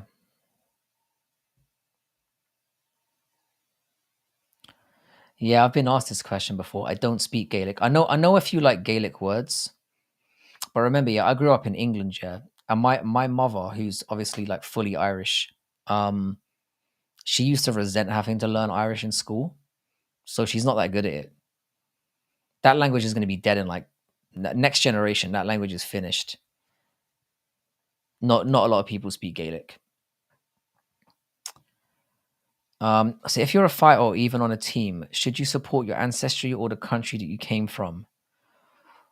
That's the thing. I think it comes down to your preference. Like I would have never if I'd ever made it in any professional sport, I wouldn't have come anywhere near close to representing England or like because my ancestry wise, there's definitely some French in there. I think most people pick the country where their parents are quintessentially from, and then it gets kind of filtered down after that.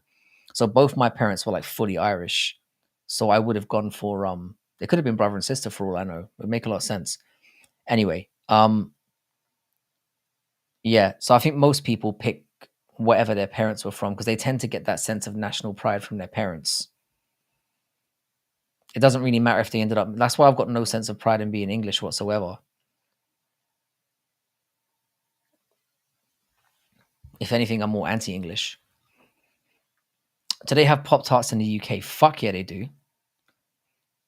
I haven't had a Pop Tart in years. I used to love them when I was like a teenager. The cherry ones, I think, were the ones that I fucked with. The cherry ones with like the pink icing, the pink and white icing, or maybe it was the white icing with like sprinkles on it. I'm sure they have those in America as well. But in America, yeah, you've got a lot. Because when I went to America, I noticed you guys have got a lot more variety of Pop Tarts to choose from. We had like, maybe somebody in the UK can correct me if I'm wrong. I think we had like 5 flavors from what I remember. I think we had chocolate, we had strawberry, we had cherry, vanilla, and something else. We only had, whereas in America, it gets wild up in there. You got like peanut butter, there's probably like what, 20 or 30 different types of Pop Tart. Do you have an Instagram account or Twitter? Yes, I'm on Twitter, and I'm a savage on Twitter. I don't really use Instagram. I do have one, but I don't use it. But if you look up at Bad MMA Math on Twitter, you'll find me there, and I'm a fucking monster on there. My Twitter game is toy. Because literally, whenever I'm going between places, I straight away jump on Twitter. Like whenever I'm traveling, which is often, I always jump on Twitter. And I just have stupid, fucking childish conversations with people who are probably 14-year-olds. Not in that way, of course. But I just get into stupid, petty arguments. Michelle Watson retired today. Gertie, I saw that, I saw her on Ariel Helwani, and she looked fucked up. She went from like a 5 to like a 2 for me. Instantly, she looked fucked up. Ballsack 2, boss man, how you doing? You're coming in from Kick. Nice to see you, brother. Please do subscribe to Bad MMA Math. You're very welcome. Blue raspberry Pop Tarts were the best. That sounds dope. I was definitely a cherry guy from what I can remember. I actually feel bad for Michelle. At least Michelle got a fucking send off. Yeah, I almost diddied myself there. Yeah, man, Pop Tarts are the bomb. Put butter on it, and it's so fucking good. The thing is, now that you guys are talking about Pop Tarts, I know that I'm going to be I know that I'm going to be at a supermarket tomorrow, and I'm going to walk past them, and I'm going to be like, yeah, fuck it. Yeah, fuck it. And then I'll be re-talking to you about the experience. I might even try the butter thing just for you, bro. Are you into outdoor survival stuff? I used to go camping and shit all the time. I haven't done it it's something, I have a list of things that I like.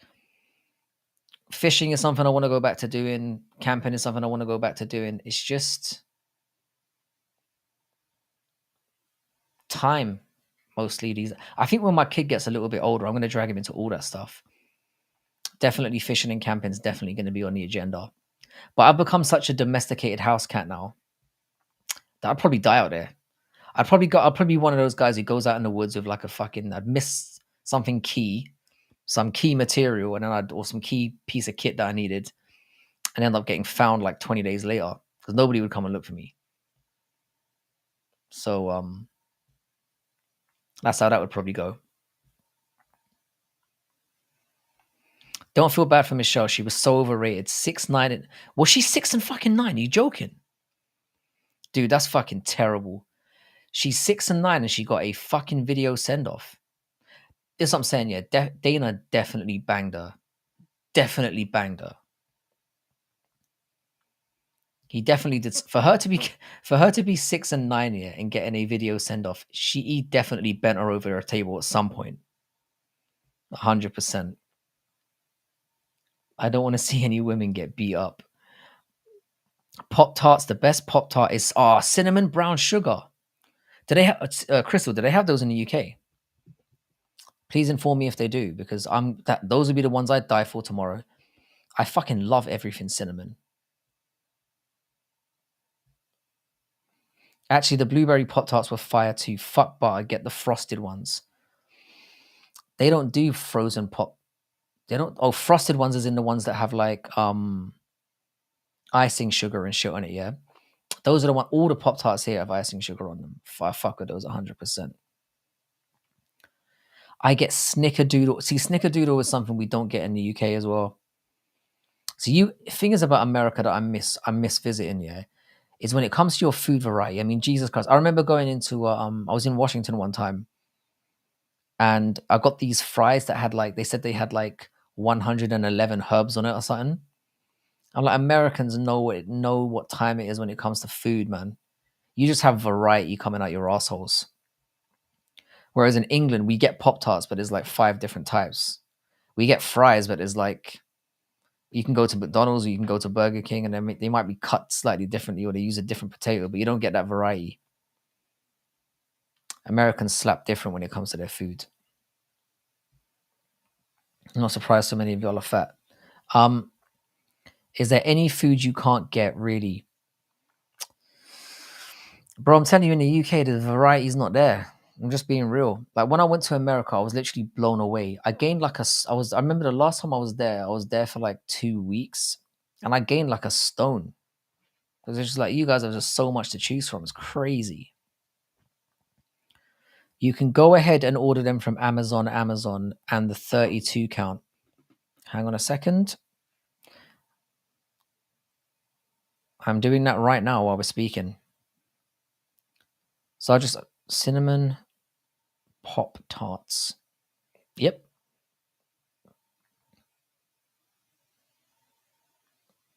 Got straw. Oh, there they are. I know what frosted brown. Yep, I'm fucking with that. Believe that. And you said the 16 pack, 16 or 32. Yep. Oh fucking! I was gonna. It's. Oh man, it's saying it's gonna take until the 22nd of July. Fuck it, let's do it. And then I'll give you an honest to God review then. GSP didn't even get us, but see, GSP didn't. I mean, GSP might have fucked Dana, to be honest, or vice versa. He's French, you know that he's got that French little thing to him, so you know they're down for everything. But no, that confirmed it. As soon as they played that video, I was like, she definitely noshed him off 100%. Definitely, there's no doubt in my mind. I didn't know it was bad as 6 and 9 as well. If I'd known that at the time, I'd have been like, God damn. Okay. Why is there food you can't get? Yeah, it's just the UK, man. We're known for having shit cuisine choices and just terrible. We're known for it. We're known for being absolutely like you know, we're known for having like the worst cuisine on earth. I don't think it's that bad, but like it's something that we're known for. We're known for having like shit teeth. Um yeah, and that basically. Which isn't really true about the shit teeth thing. I've never really understood that. Americans seem to think we all have bad dental hygiene.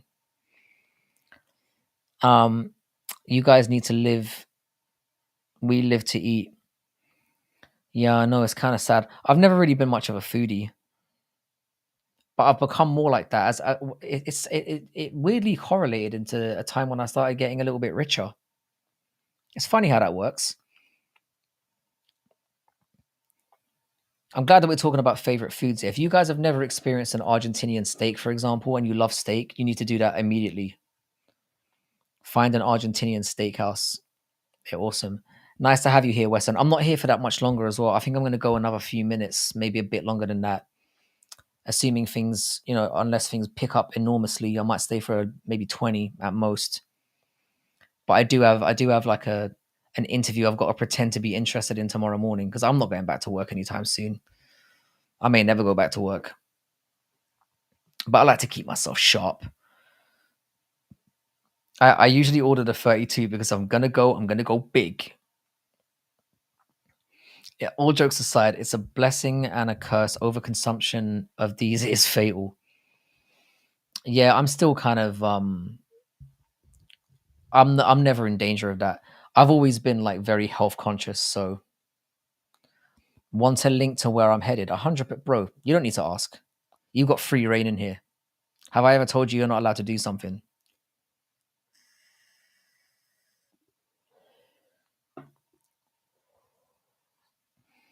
Well, making your own pop tarts, that is amazing. You've got to make a video of that sometime. You've got to make a video of that sometime. That is one I would definitely jump on. 100%. Yeah, Paradox. Your video on Jon Jones is getting watched. I just realized I've added a couple subscribers today, which is awesome. I'm on 777, which looks like a weird number to me. It looks and 7's my favorite number, so this feels like a landmark moment.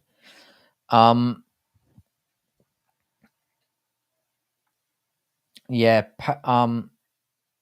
in this MMA, see at the top, sweet. I'll check that out as well. Let me add the where is that? I've still got Big Taz's video up on repeat. Hang on a sec. Let me click on that one there. In this MMA, yeah, I'm gonna subscribe over here as well. Shout out to In This MMA.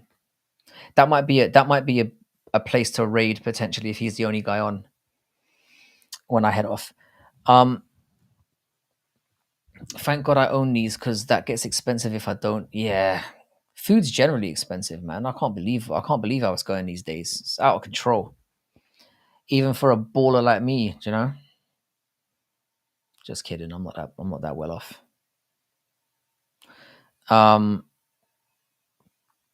Too much weird talk. No, I feel like it's been pretty. I mean, apart from one or two pushing the goalposts, I feel like it's been pretty tame in here today, which is strange. Of course, Chris Gray. Of course it is. You fucking legend. Chris Gray, are you on Twitter as well? Yeah. I need to chuck my Twitter up. I mean, it's the same as my handle one here, but you can catch me on Twitter literally all the time, and I'm so active on there that that I respond to pretty much everything that's going on there because I use it so much. If you ever like, people will testify to this in there. If you're in here, if you DM me on Twitter, I usually get back to people pretty quickly. And I get into conversation. Thanks very much, Good Vibrations, man. You legend. Thanks for turning up again. I always appreciate having you in here. Genuinely. I'll make a video where I make Pop-Tarts themselves. I'm down for that. All right, that settles it. Next honey harvest, I'll go ahead and make a couple of different videos. One where I'm making the honey sauce or filling. Yes, I would love that.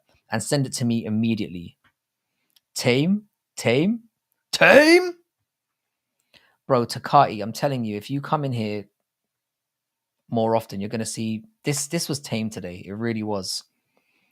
And that's the thing. If we usually, when we start things out with Antoine, because he's such a mature, responsible person, people don't usually go for the neck. It's literally when I'm by myself that people just start asking about butt stuff and cum sandwiches and all that kind of stuff. It just gets out of hand. And usually it's me. Usually somebody will say something slightly zesty and I'll just take it too far. So I'm not blaming you guys.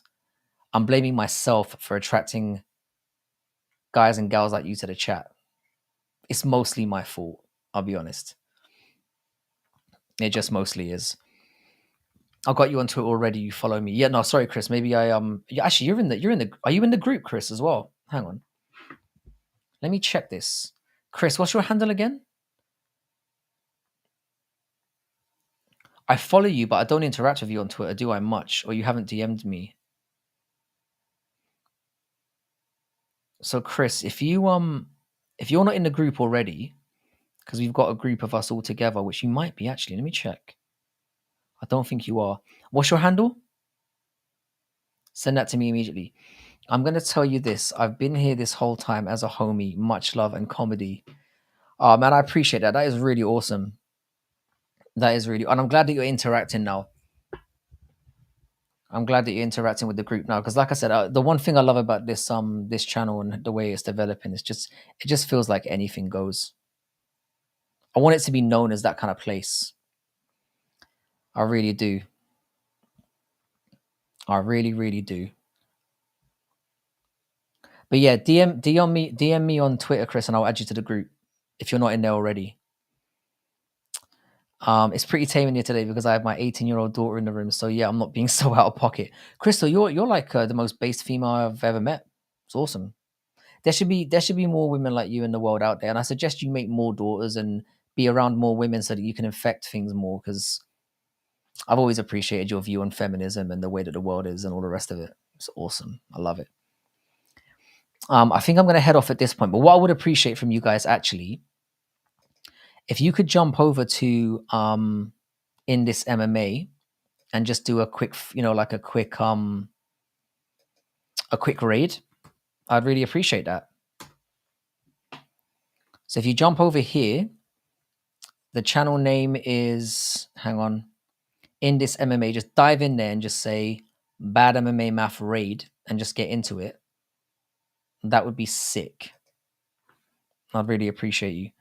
I'm going to find you, Chris, right now as well. and just add you to hang on, because you belong in this. We've got a group on here that's you'd be perfect for. Hang on, at Mr. Chris, bang on the nose. Yeah, Saturday. Sorry, Saturday. You were amazing last night, bro. I'm glad you turned up before I headed off, because you were fucking incredible last night.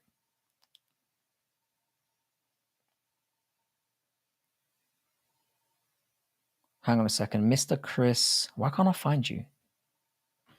Maybe because I've typed in at Mr. Chris.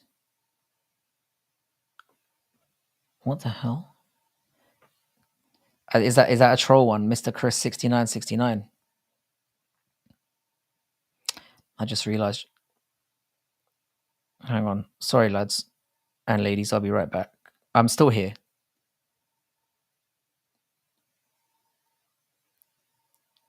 Oh, there you are.